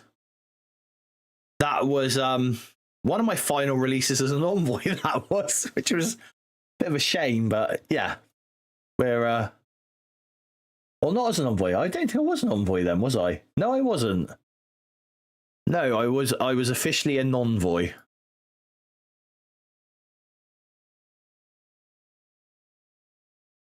But yeah, going back to the data room, so we've got the Omega Baxter Tower as well. So I'm wondering what the... Oh, this is the gear tier, the ISO 8 tier. So, I mean, we'll be able to do this when it comes around. That won't be an issue.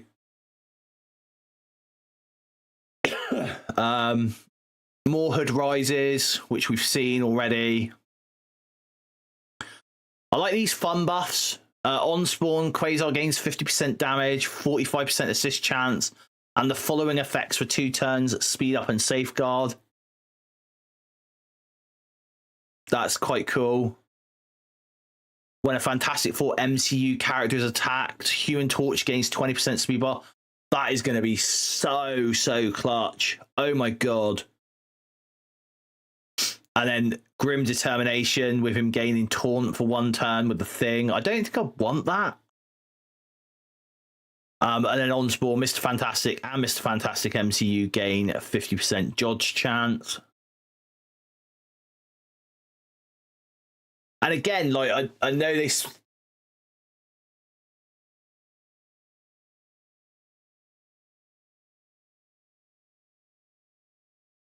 Yeah. 20% speed bar on a tier 20 character is going to be amazing, Windstorm. I think you've made a good choice there. One thing I do want to bring up here, because I know that Boylon brought this up in his video, this Fantastic Evasion. On spawn, Mr. Fantastic and Mr. Fantastic MCU gain 50% dodge chance. Now, we know we're not going to be able to use Mr. Fantastic in this Quasar Scourge, but it does make me wonder if they have sort of future-proofed this Scourge so they can use it on a further Scourge later on in life. And I think that's probably the case here. 2 accursed, 2 accursed M4 MCU stroke Quasar. Like, even if you need a cursed to do this, which, by the way, guys, I will put a video out on this. So when this goes live, I will do it, put a video out, show you guys how I approach it. But this, I don't think it's going to be hard, you know. And building up a cursed, it's not a bad thing. You know, it really isn't a bad thing. This is those Invisible Woman MCU shards that we looked at. Cosmic Atoms. Collect this to score in the Multiversal Force. And then this is the roguelike game mode. So this is the MCU frames. Cool. Speaking of that, did any of you guys see...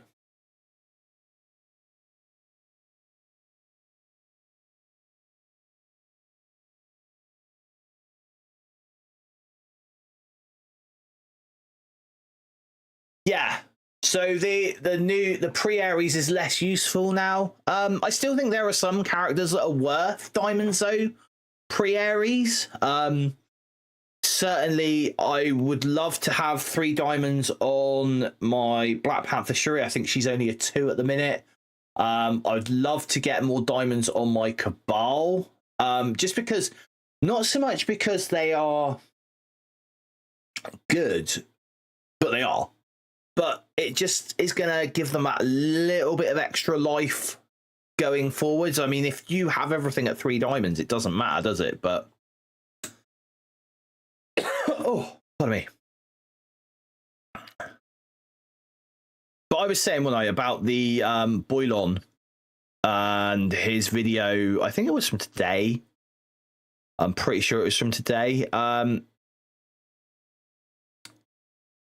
The missions for the where's it to? Pretty sure he said the missions were on here for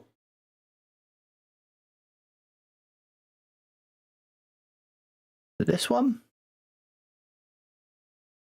Yes.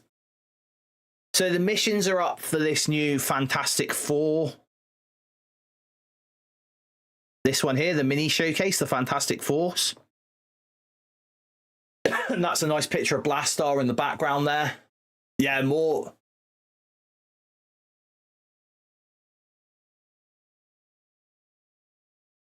And that's where they get you all. Doesn't feel as good to spend diamonds on the thingy.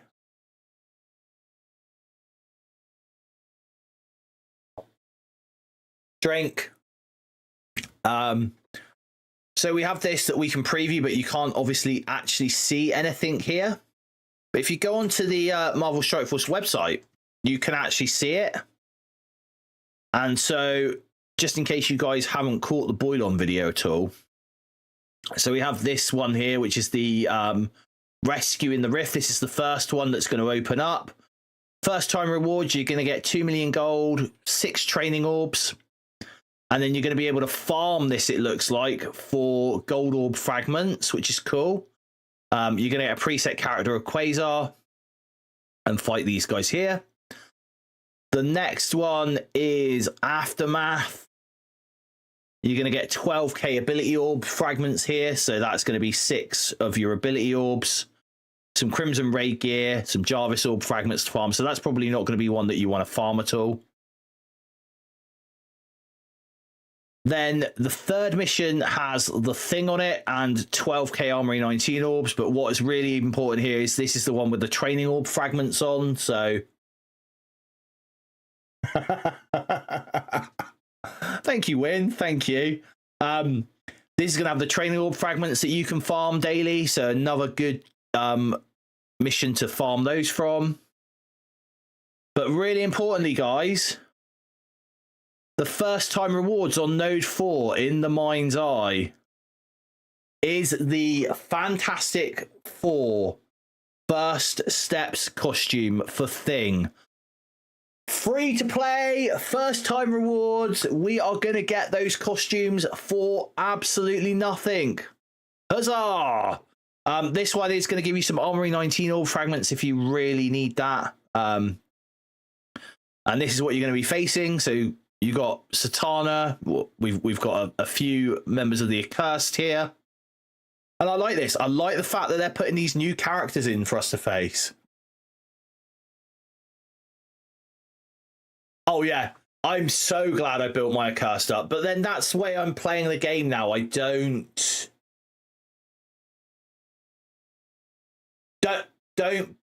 do that.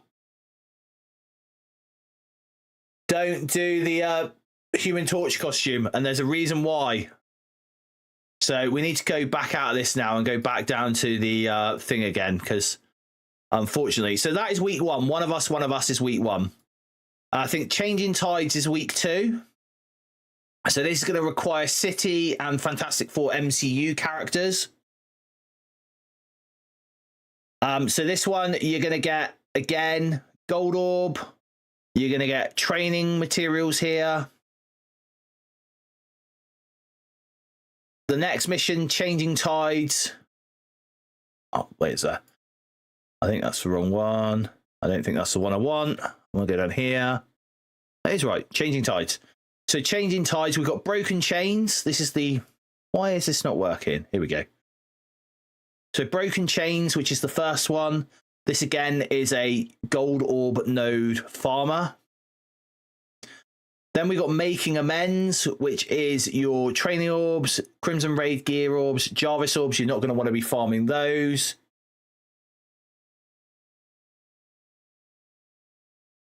Then Node 3, Road to Redemption. This has got 50 Human Torch shards on it.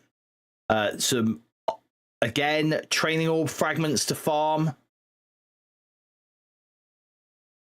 And then on Node 4, Bring in the Fight. So week 2, Bring in the Fight. You are going to get the Fantastic Four First Steps costume for Johnny Storm, aka Human Torch.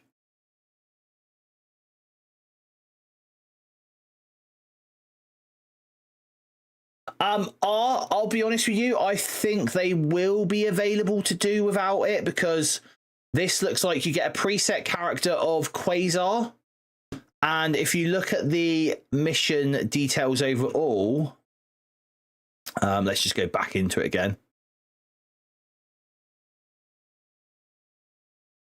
So if we click on Changing Tides here, you'll see that it says player level 25. Each character is one of these City or Fantastic Four MCU. So you'll be able to take City characters in, which I would say, looking at the characters on the nodes here, it's going to be literally chuck my Vigilante in with Quasar and let it go bang.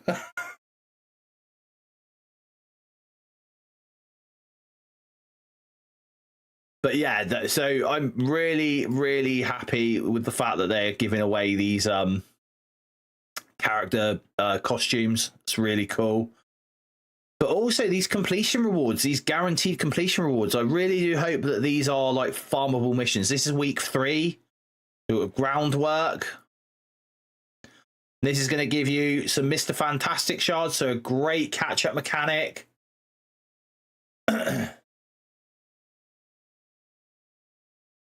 Yeah, I love these 60-star Fantastic Four MCU ones. We got an ability orb to farm here as well, look, on week 3, so that's going to be cool.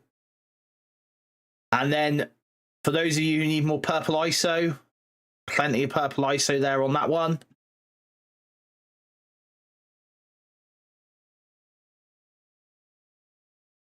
And then we have the rewritten oaths, which is the last week.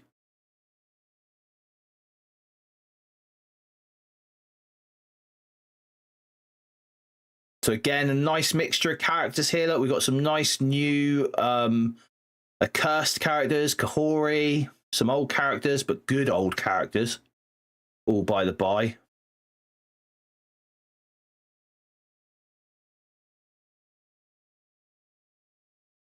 But this doesn't look like it's going to be too hard. Invisible Woman there, another ability orb.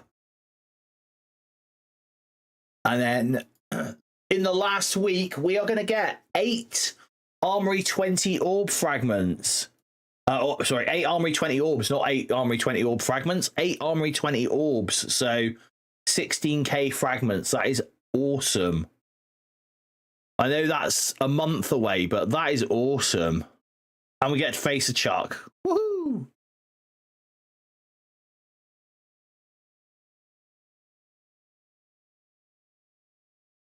Yeah, Windstorm, I could use those Armory 20 orbs as well.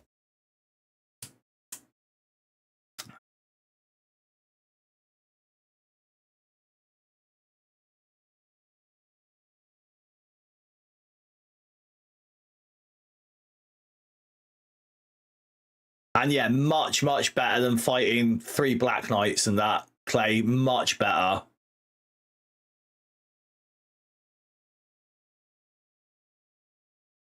Much, much, much better.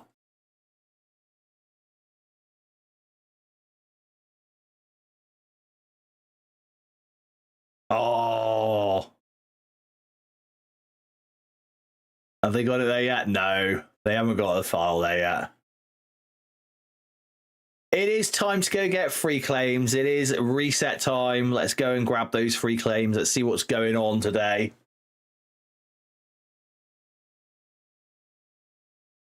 This is always the worst time of day, isn't it? Always the worst time of day to try and get your free claims. Just the website just gets absolutely hammered.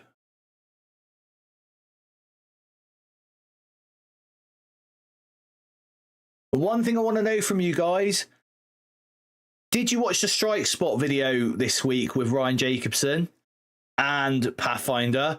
And what do you think about the new Spider-Man villain team?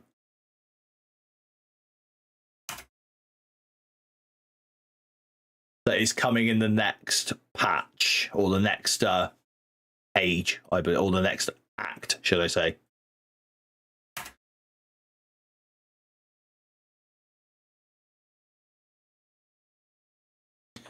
No, I mean, I've got a good connection here, but it's just like, yeah. Okay, so we have a 300-point free web claim for the leaderboard. And this gives you another offer.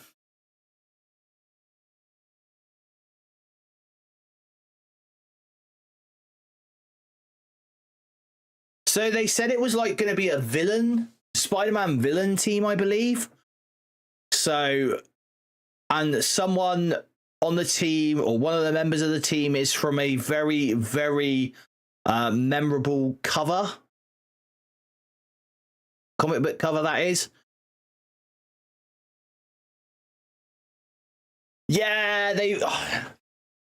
I can get why they're cautious as well, because and I used to, do you know what, the more I look back at my time as an envoy, the more I look back and think to myself what a knob I was sometimes, because I would go on to them about how, you know, it should be really easy to sort, you know, you should have all this planned out in advance, sort of thing. And they do have it planned out in advance, but there are certain things that they await for.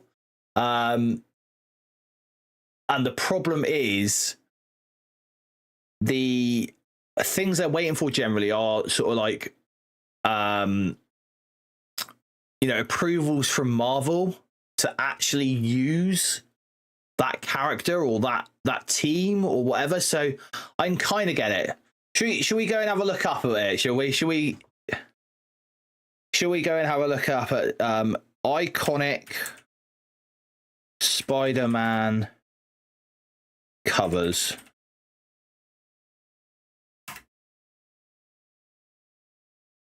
And then we'll see what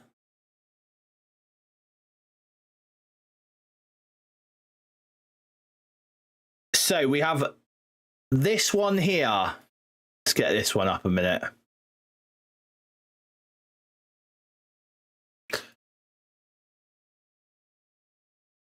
So this is one of the first ones I can think of from a iconic comic book cover with a Spider-Man villain on.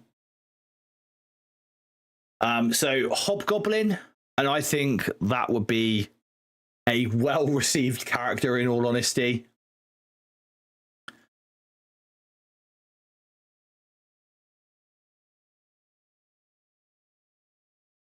Obviously, we've already got Venom in the game. We've already got Symbiote Spider-Man in the game. It's not going to be any of those.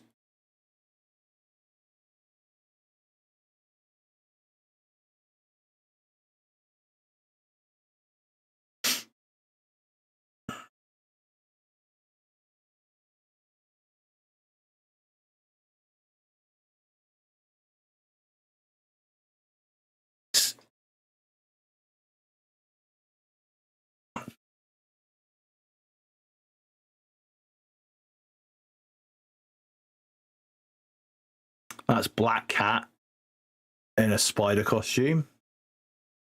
Let's hope we don't have something like that. I want a proper... But Madame Web, that could be an interesting one.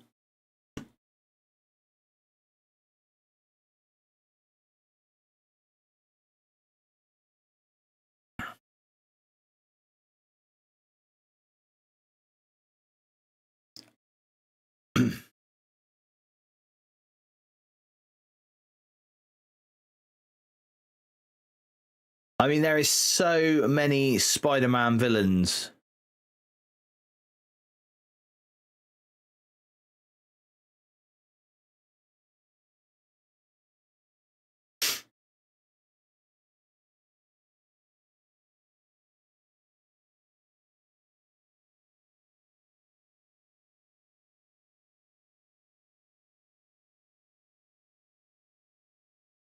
It's like Chameleon's one of them that I know a lot of people want to see.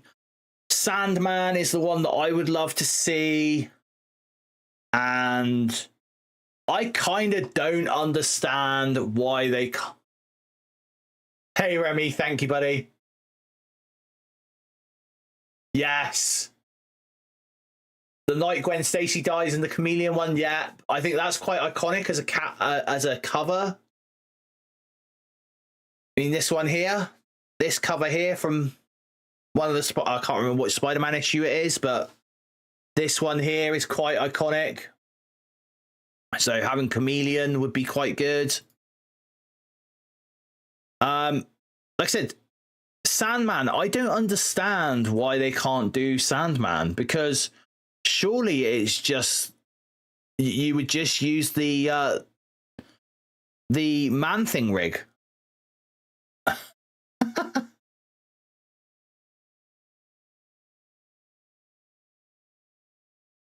No, it's cool, dude. It's cool. Thinking about others who we haven't got in the game yet.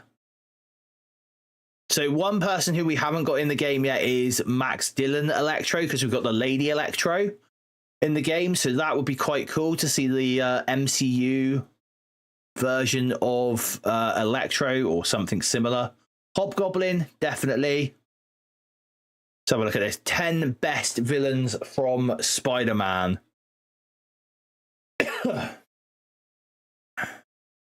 Carnage, yeah, we've already got them. Spider Carnage, no, hope not. Hobgoblin, that would be an awesome one. Yeah, I could get that. Yeah, all the Swarm rig, Remy, anything like that.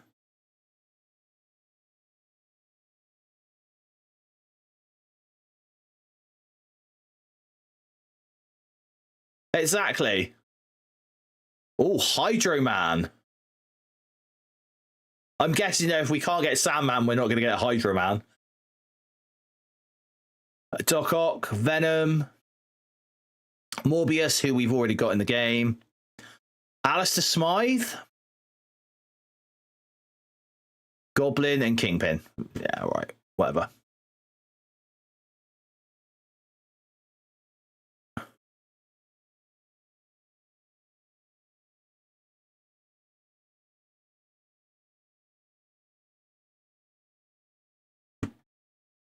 Scorpion, he would be a cool one to have in the game. I think he'll be really good. We've already got Craven. I love Craven. Absolutely love Craven. Chameleon, really, really good. Tombstone, that would be quite a cool villain to have in the game from a Spidey sense, or from a Spider-Man, Spider Society, sort of Spider-Verse-esque. Shocker, we've got Prowler. Now, we do know that there is another... I'm pretty sure, isn't there another cartoony version of the Spider-Verse coming out, the Miles Morales one? So could that be in there? Morlun, Vampire, Jackal. Don't think we'll get him. That is who I'd love to see in the game as well, the Spot.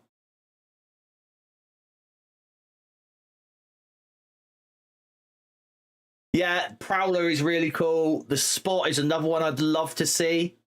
Again, mechanics-wise would be interesting. I don't know how they would get his mechanics into the game. That's the only problem.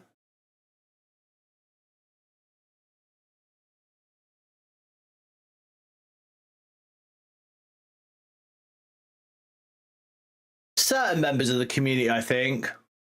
Yeah, I think some people are just there to complain nowadays. And Hobgoblin. I think Hobgoblin is going to be the big one, I think. Because again, they've got the Spider-Man Goblin, they've got the Green Goblin classic rig that they can work Hobgoblin off of. So that's not an issue. I don't think that would be too much work for them to put into the game. And as for abilities wise, he could be very similar to, you know, Green Goblin Classic.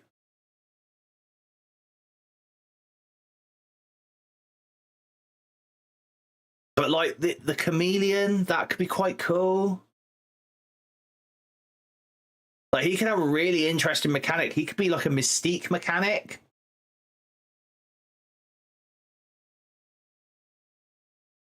Whoa, Clay.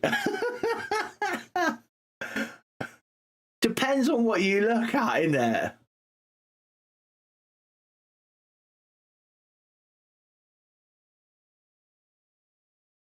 It depends on the way you want to look at it. I would say that Sandman is a... How can we say this? He is a misunderstood character in the Marvel Universe. And that's me being honest here. I think he's been on the side of good as many times as he has the side of bad.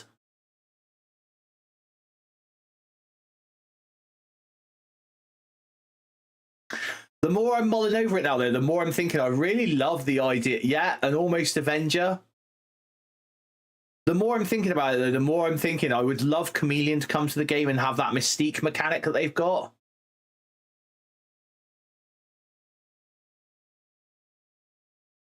Remy, so basically he's a criminal, but he's a... It's really interesting. He's a criminal, but he's very inconsistently written. But the main thing I take away from his character is that he is a criminal that is trying to provide for his family. So a bit like...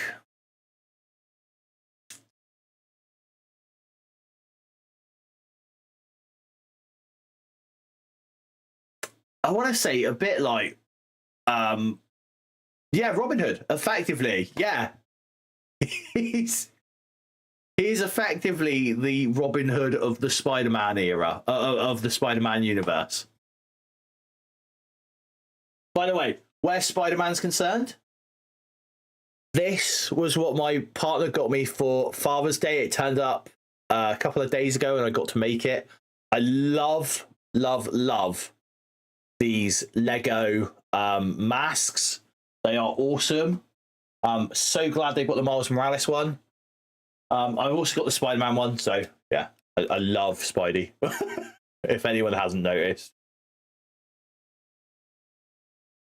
And then we also have Venom. I'm missing Carnage.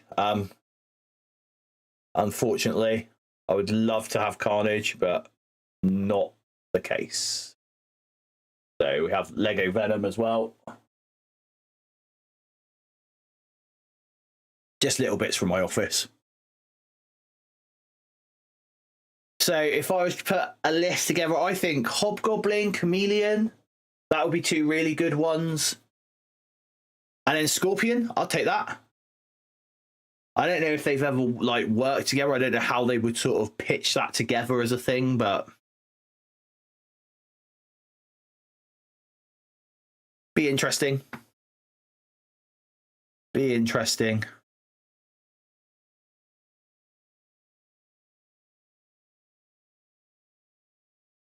There's another villain that I'm thinking of.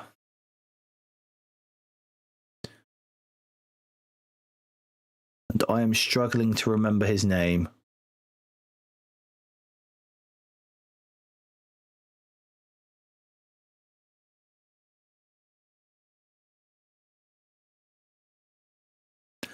I mean, the other one we could get would be Doc Ock, female Doc Ock.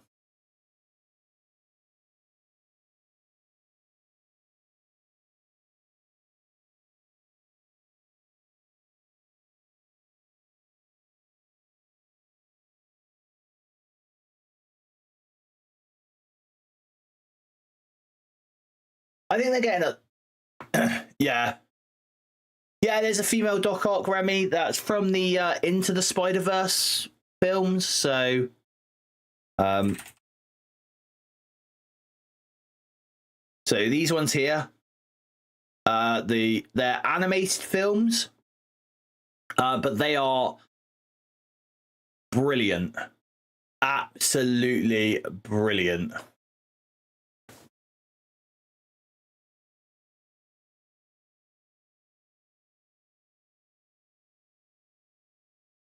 If you haven't watched them, and you are a Spider-Man fan like I am, then these are well worth the watch.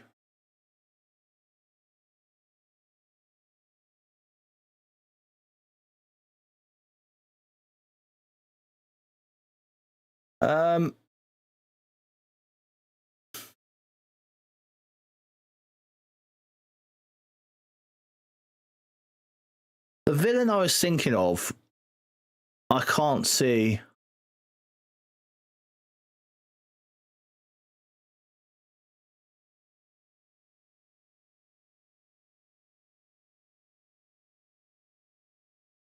Clay will be able to answer this. Is it like this guy here? Was he like called Gargoyle or something like that?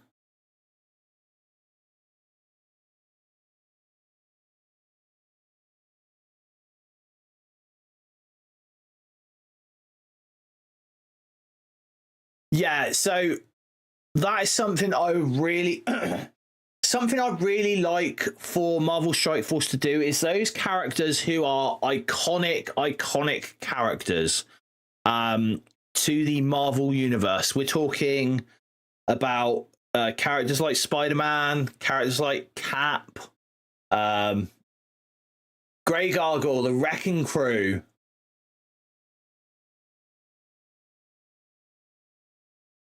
Is that Jackal? Is it Clay? I don't know because they've put in. It's the usual thing with these websites. They put this up as a picture, and then he's not actually in the top 10. Oh no, there, Jackal. So yeah, he could be right. I swear, wasn't there one called Grey Gargoyle from the Wrecking Crew?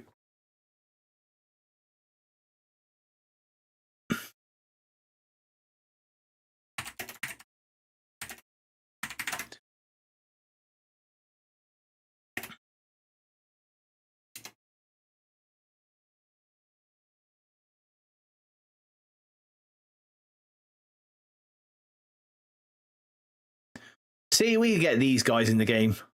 They would be cool.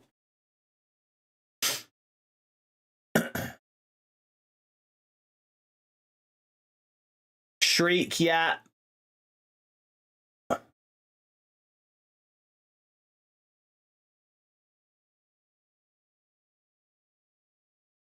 Yeah, I'd love to see something like the Wrecking Crew in Marvel. That'd be amazing.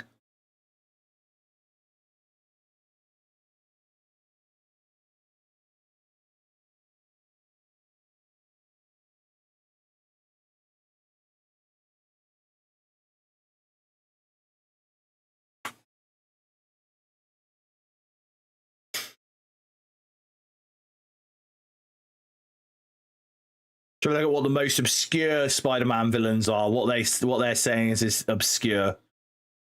Grizzly. Stegron the Dinosaur Man.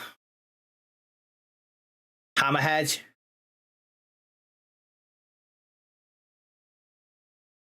Calypso. Slide. The Human Fly. What an original name. Crime Master. Stiltman. That's you were going on about earlier, wasn't it, Clay? Stiltman? Yeah, Stiltman. I thought I saw it earlier. Yeah, that would be cool. You could almost have him like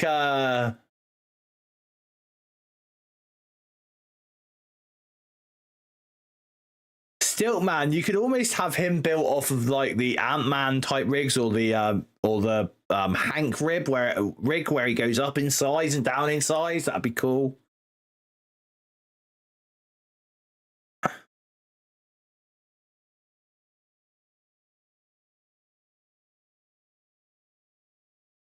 But yeah, there we go.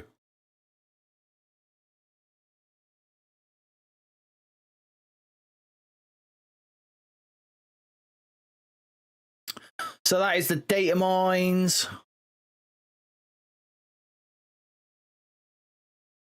So what have we got coming in here? Ending soon, the Strike Pass and the Fifth Force. There's those extra 10 wonderful T4 ability materials.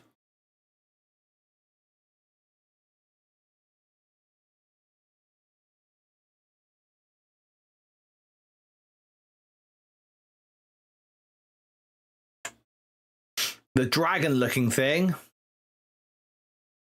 What, this guy here?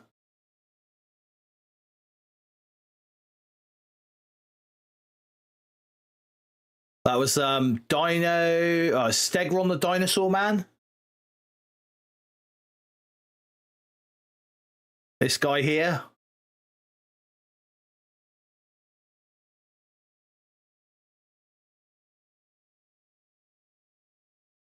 I think the biggest problem with Wrecking Crew is that I don't think we've got any one that they could rework, have we, really, in the game for them? Not like that.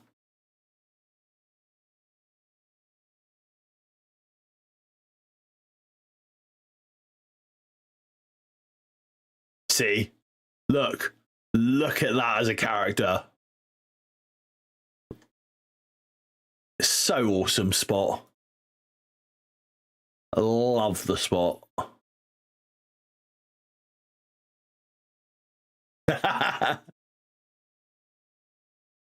Just imagine it. Look, you know, you try to hit him and it goes through his spot and you hit someone else. Like, that could be absolutely chaos mechanics. It'd be amazing.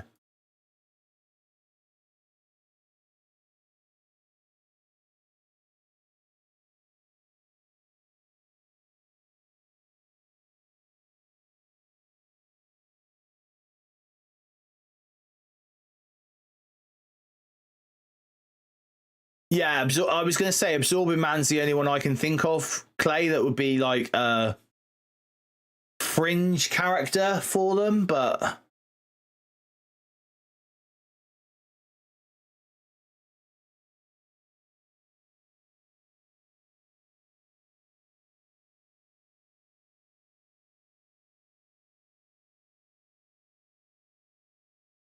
yeah, I think definitely out of the ones we're missing, we've got Chameleon that we're missing,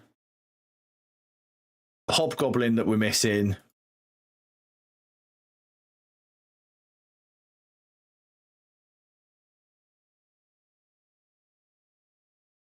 Prowler that we're missing.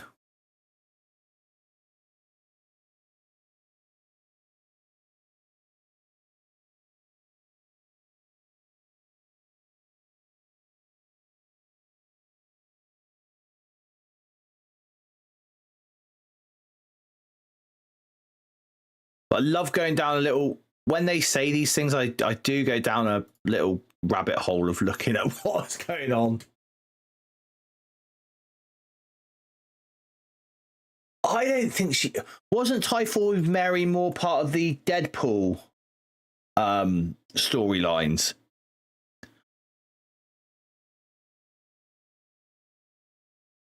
Your Crucible opponent dropped 4 attacks, Windstorm. That is awesome. Daredevil was Typhoid Mary. Who was it in that? I'm trying to remember now. There was a Deadpool series that I really loved.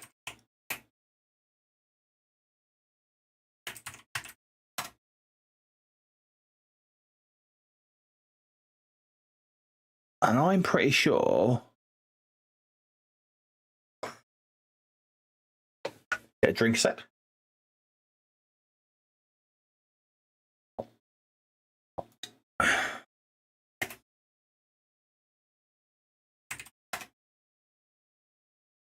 Now, where was it to?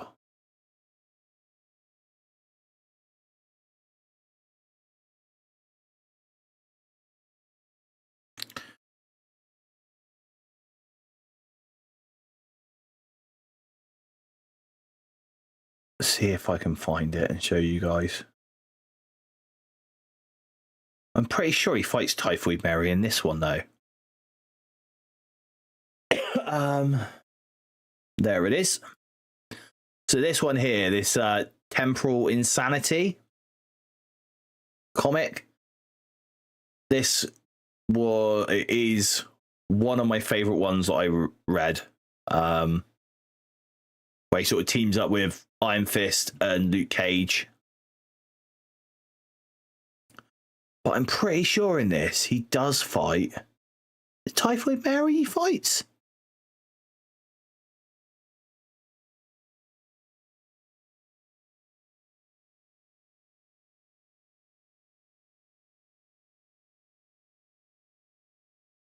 Showing you little excerpts from the comic here.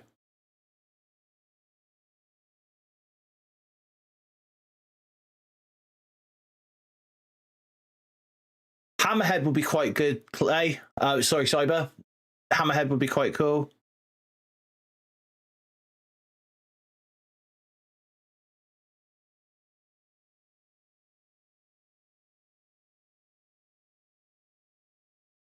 Let's just scroll back up a minute.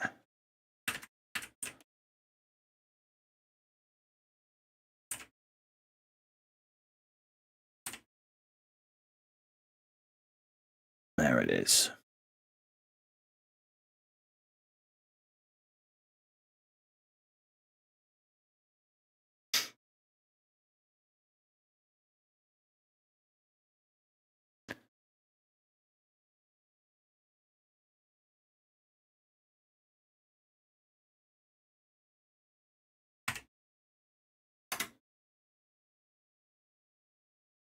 Yeah, Typhoid Mary.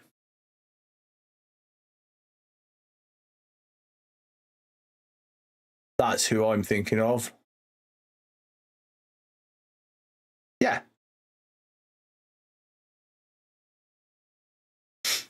So he takes on a client that he has to defend from Typhoid Mary, runs into Daredevil, Iron Fist, Luke Cage.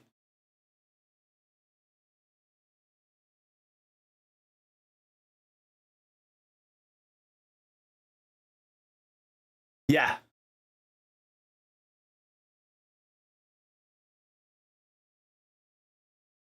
I mean, this was, like I said, I love this comic. 2016.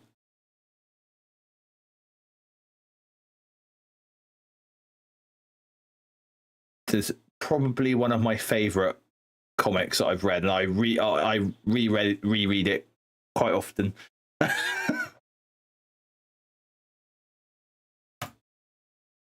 But I was pretty sure it was Typhoid Mary in that one.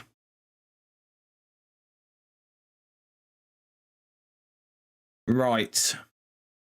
I think we've done everything in game that we can do. Rest of this I'm going to have to do later on. How are you?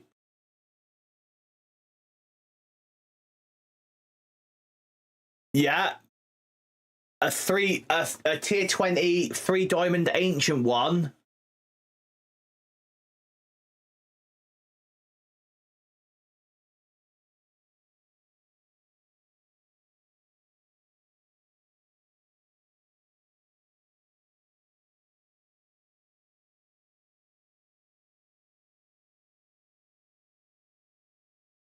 But it's gone. Danger room is gone. Ooh. We've got Battle Lab to do still, though. How are you guys doing on sort of Battle Lab?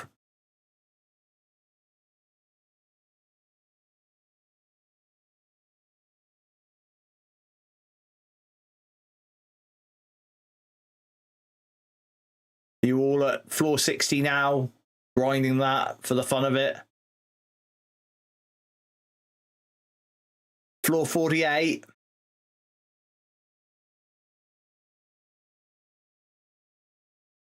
Got to try to remember which one that is. That's this one here with the APOC on, is it?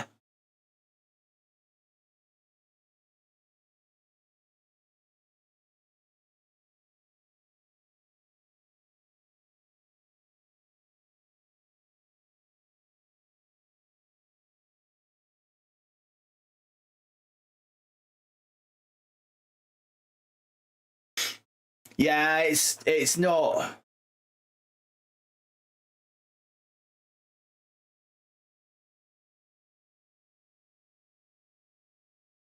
When do you want to do it, buddy? Because the milestone's right the way down the bottom. If you can clear it, get to floor 60 at least.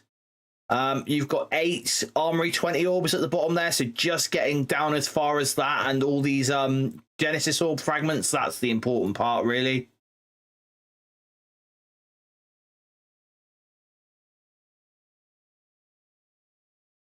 I've got to admit, there's a lot to do in the game still.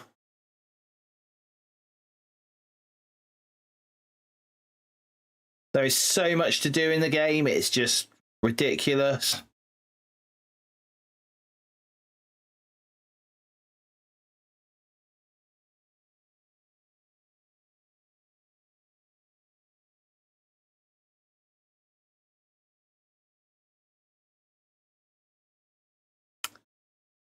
That's going to be my King in Black done for the day.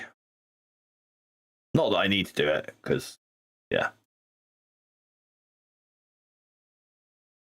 So have a look at what we got new in our stores.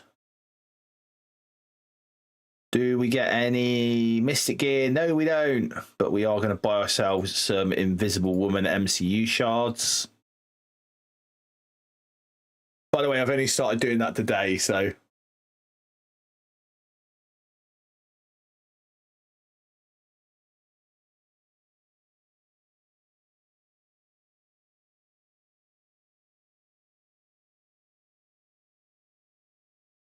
Is that where you are in the tower, Windstorm? Sorry, Remy. Sorry, Candaris even. 6101, is that where you are at the moment, bud? In the leaderboard for the tower?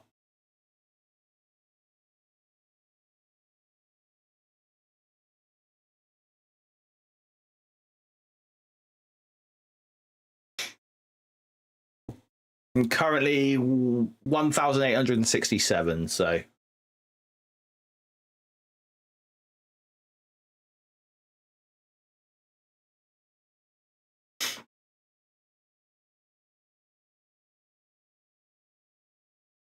The Mystic pieces for Oath, that's going to come next week, I think, for you, bud. The easiest way to get them will be here, look, in the Quasar Scourge.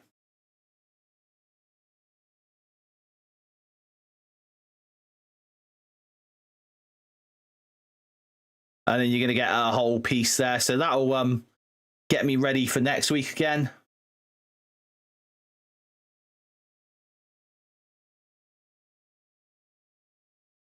Too many red dots.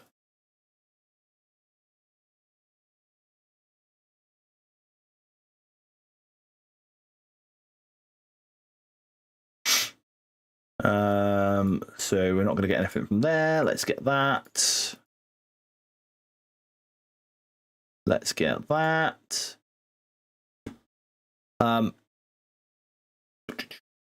Nothing there.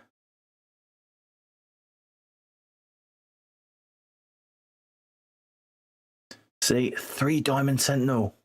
So good.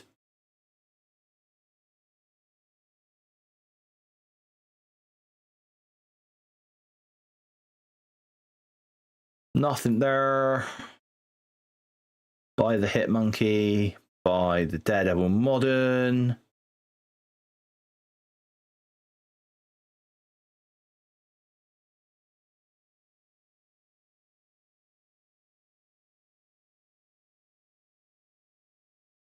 Yeah, Remy, I get that. I get that completely. The tower rewards just don't feel worth the constant push. I do get that. I think I do it now more out of habit than anything else. It's literally just habitual.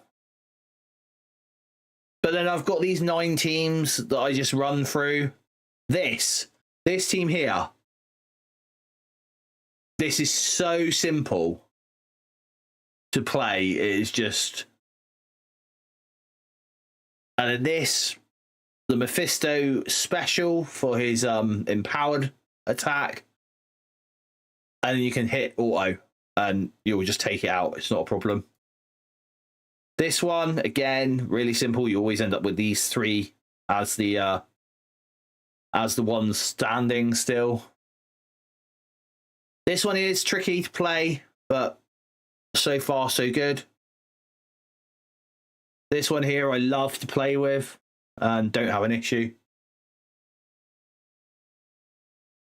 Yeah, the negative zone, 2 runs to get all the rewards. I'm still doing, so full transparency here for you guys. I am still doing my 2nd run of the negative zone. There it is. So we are on the 2nd arena node at the moment.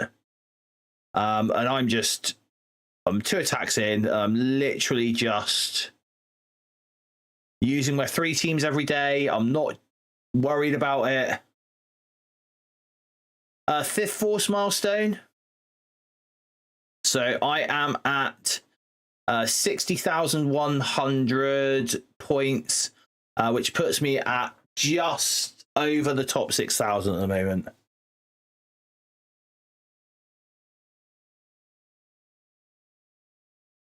Why can't the Accursed clear the Crucible nodes in the negative zone? They can. So if we want to go back into my negative zone, so that's the arena one, that's the raid one. Where's the Crucible one too? Back here, isn't it? So I had to clear this one. I did 3 attacks with, and the curse was one of my attacks, but this node is really easy with the Thunderbolts. They are so good on that one. But then here, my Accursed, I came in and did a sack attack, and then the Accursed took this one out. Accursed one-shot this one. They one-shot this one. So the first 2 nodes, they one-shot. And then it was a sack plus the Accursed. And then this was a triple tap, but most of the work was done by my Thunderbolts.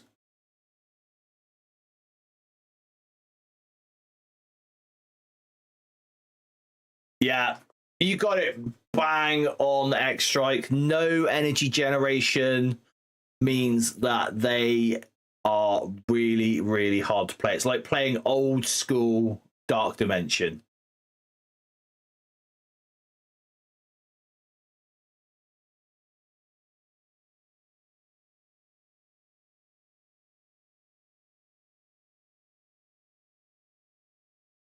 Yeah, I get that, Remy. I get that. Candace, rank 1002 at the moment. Well done. Is that free to play or is that spending wise, mate?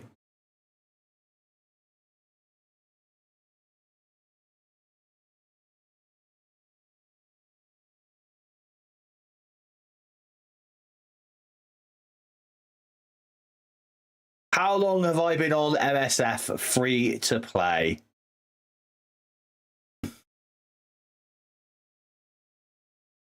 Where are we to? Where's my days logged in? 1,040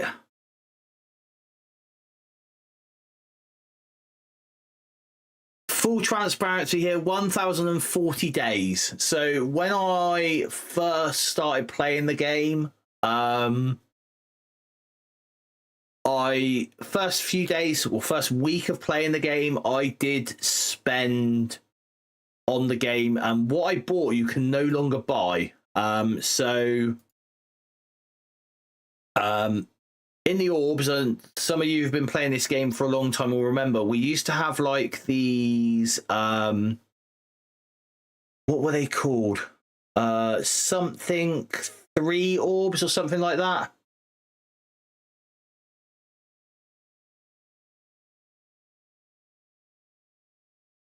So basically there was these legacy orbs, legacy 3 was it? I think it was. Which you had purple ability materials dropped in them. So firstly, when I first joined up, there was no sort of linking your account to the website. So yeah, Winston, you remember those? Nice, Canderous, nice. So yeah, so nowadays when you sign into Scopely, they give you this offer for, or this freebie for Loki and a load of gold and stuff like that. And basically when I first started playing, there was no offer like that because the website wasn't really a thing back then like that, not for spending as such. And so I bought the Loki offer, which is the exact offer that you get for free now as a player. Which is like power cores, some power cores and Loki unlock. And that was like £5. So I bought that one. And then I bought 2 lots of the Legacy 3 orbs, which was, like I said, they had the purple ability materials in, as well as like characters from that sort of arc. So I think they were like Legacy 3, I think, was like year 2, year 3 characters. No, so their character stats was on a website called MSF.gg, which is what they did. They basically bought that out and then used the guys from there, Toxie and Ty. They used those guys to basically develop the website for them as well. So they're actually employees of Ty and Toxie, and they're actually employees of Scopely now. So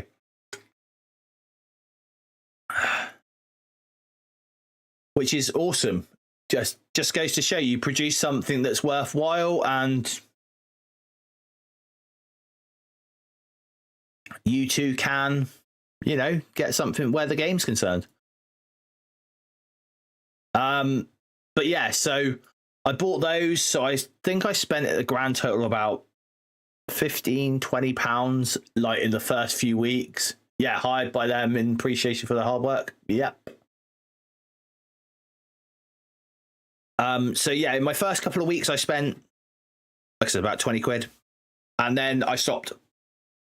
And I've not spent since. So over 1,000 days free to play. There's been nothing really that's drawn me to spend on the game as such. I actually get a kick out of playing free to play.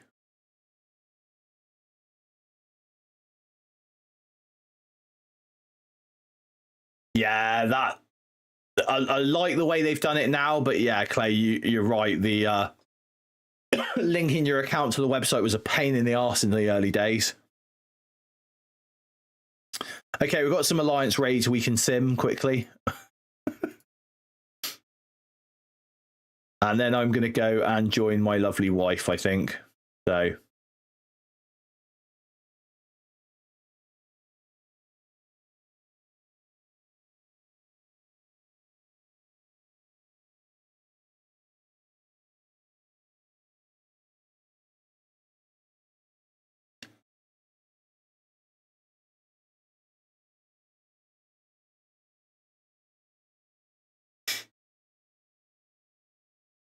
you're doing a bit of tower now, Windstorm. Nice.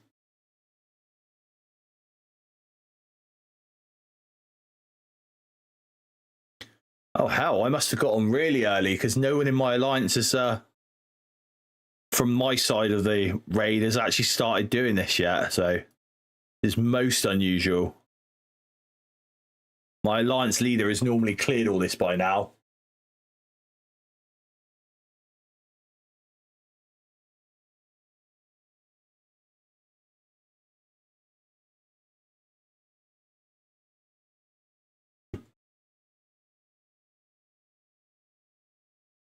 Yeah, I'm quite lucky this weekend. My partner, because it's her birthday next week, she's got the whole week off. So my plan this week is to, at the weekend, get a couple of pieces of content done so that I can spend most of the next week with her.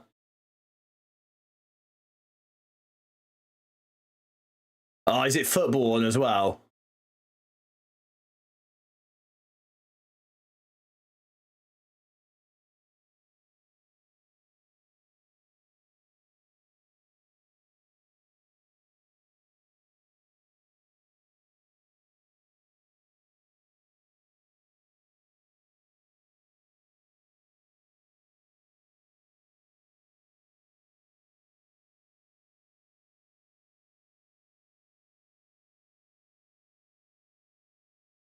Yeah, it does release for me next week, Windstorm, and yes, I will be going to see it. It's actually the first Marvel movie that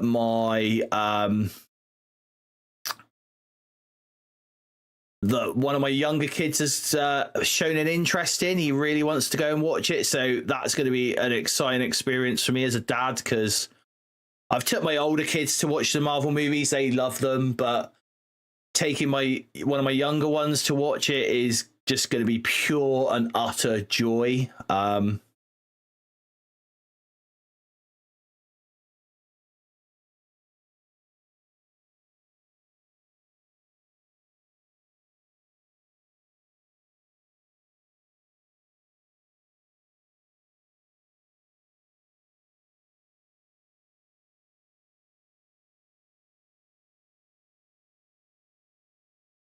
Really hope Spotlight free format.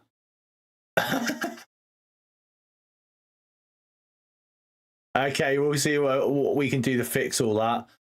Really hope Spotlight 3 format is like the Chaotic Storm where everyone gets their own lane. Yeah, same here, Remy. Same here.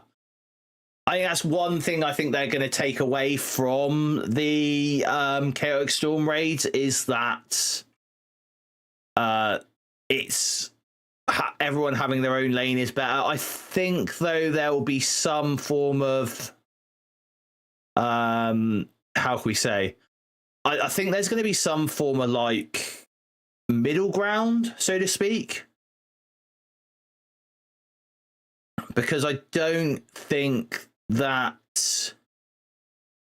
I don't think it was intended, but and I don't know how many of you saw the video where I mentioned this, but bang for buck, you're actually better off doing the Chaotic Storm normal raid rather than the Omega raid. Even I don't know if this was a flaw that they've done. They certainly haven't fixed it since my video. So whether they're not watching, well, I know Pathfinder watches my videos. So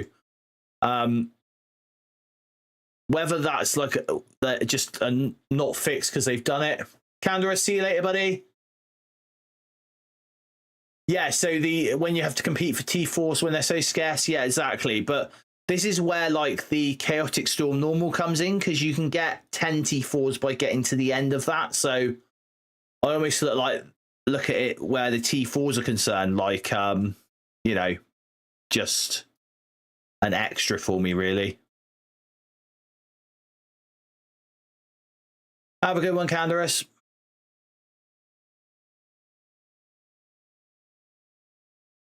Look at my cheeky flipping alliance leader here. Look, BPG, you sleeping on that node.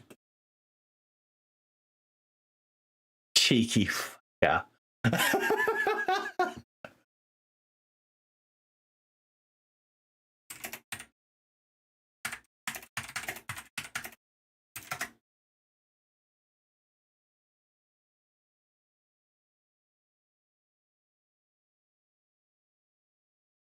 Good luck. I love him. Yeah, that's right, Remy. So everyone gets one on the end boss node. There's 10, and then everyone gets it from the rewards. I know this is different.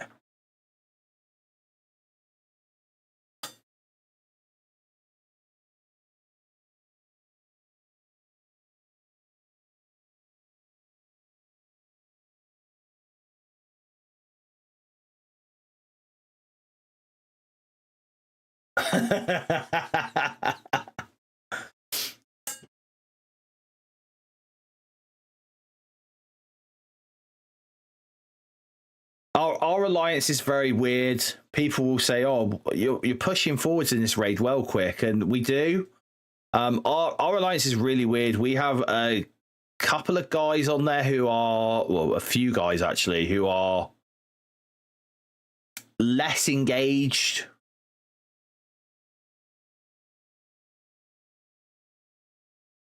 Oh, Remy, I don't. So if you saw, you'll find that they drop a fight on this boss node one. That's normally the one where they'll drop.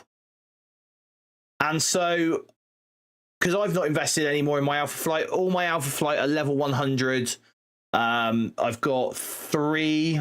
Did I get to 19 all of them? I might have get to 19 all of them, but they're all level 100. They've not gone above level 100. I've not put any more resources into them, but I always do this Alpha Flight boss one. I fight it every single time. I don't sim it. Everything else I can sim, and it's not really bad, but yeah. So I do that, and then I generally, this is my evening routine.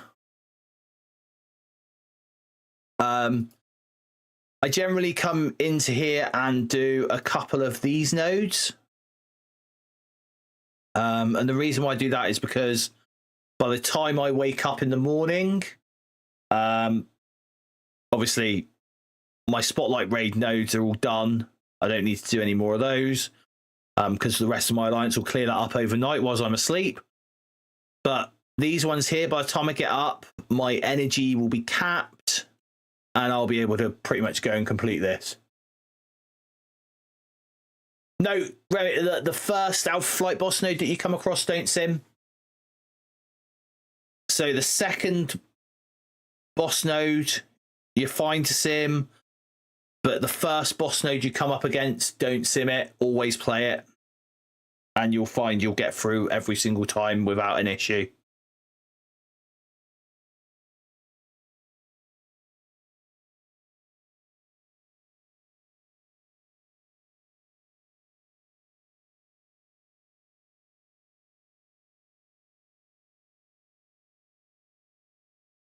Ooh, one more day till we get our 100 hood shards.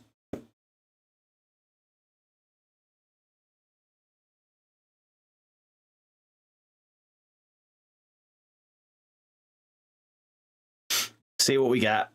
See if we're lucky.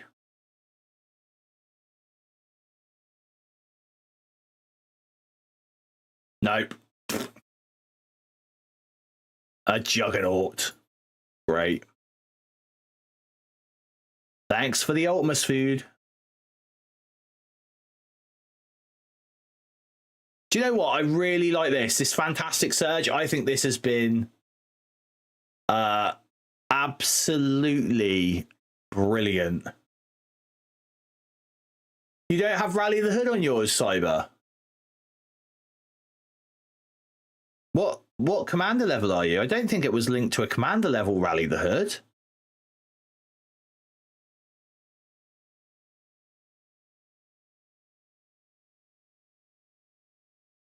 %, Remy. So as you guys know, I've got a couple of friends who are Krakens in Dinman, and I get on with Diamond Dave as well, OG Diamond Dave. Accursed are a completely different team once you have diamonds on them. Completely and utterly different. And I'm going to be 100% honest with you guys. I think... Yeah, Simon, you should have this, man. This isn't linked to level 105 or anything like that, so you should have this by now. It's just literally playing a raid battle, so they'd be able to put this in from like level 20? Commander level 20, 25?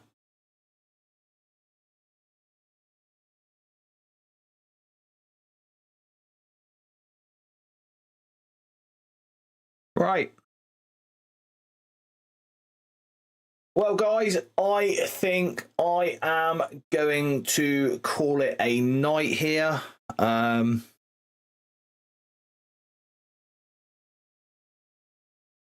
Prepare for inception mode. In fact, no, wait, I'll drag it up here. Get it up here out of the way. Because I don't have the raid thing yet, so...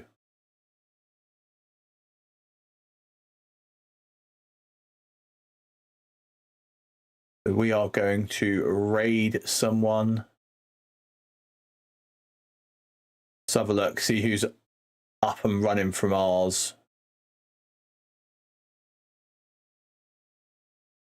There is no one.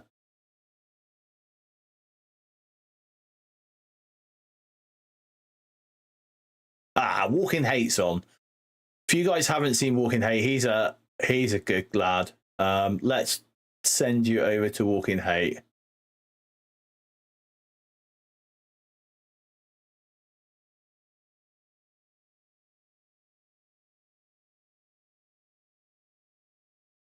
And I want to thank you guys for hanging out with me in the stream. It has been awesome. I've loved every minute, and I will catch you guys later on.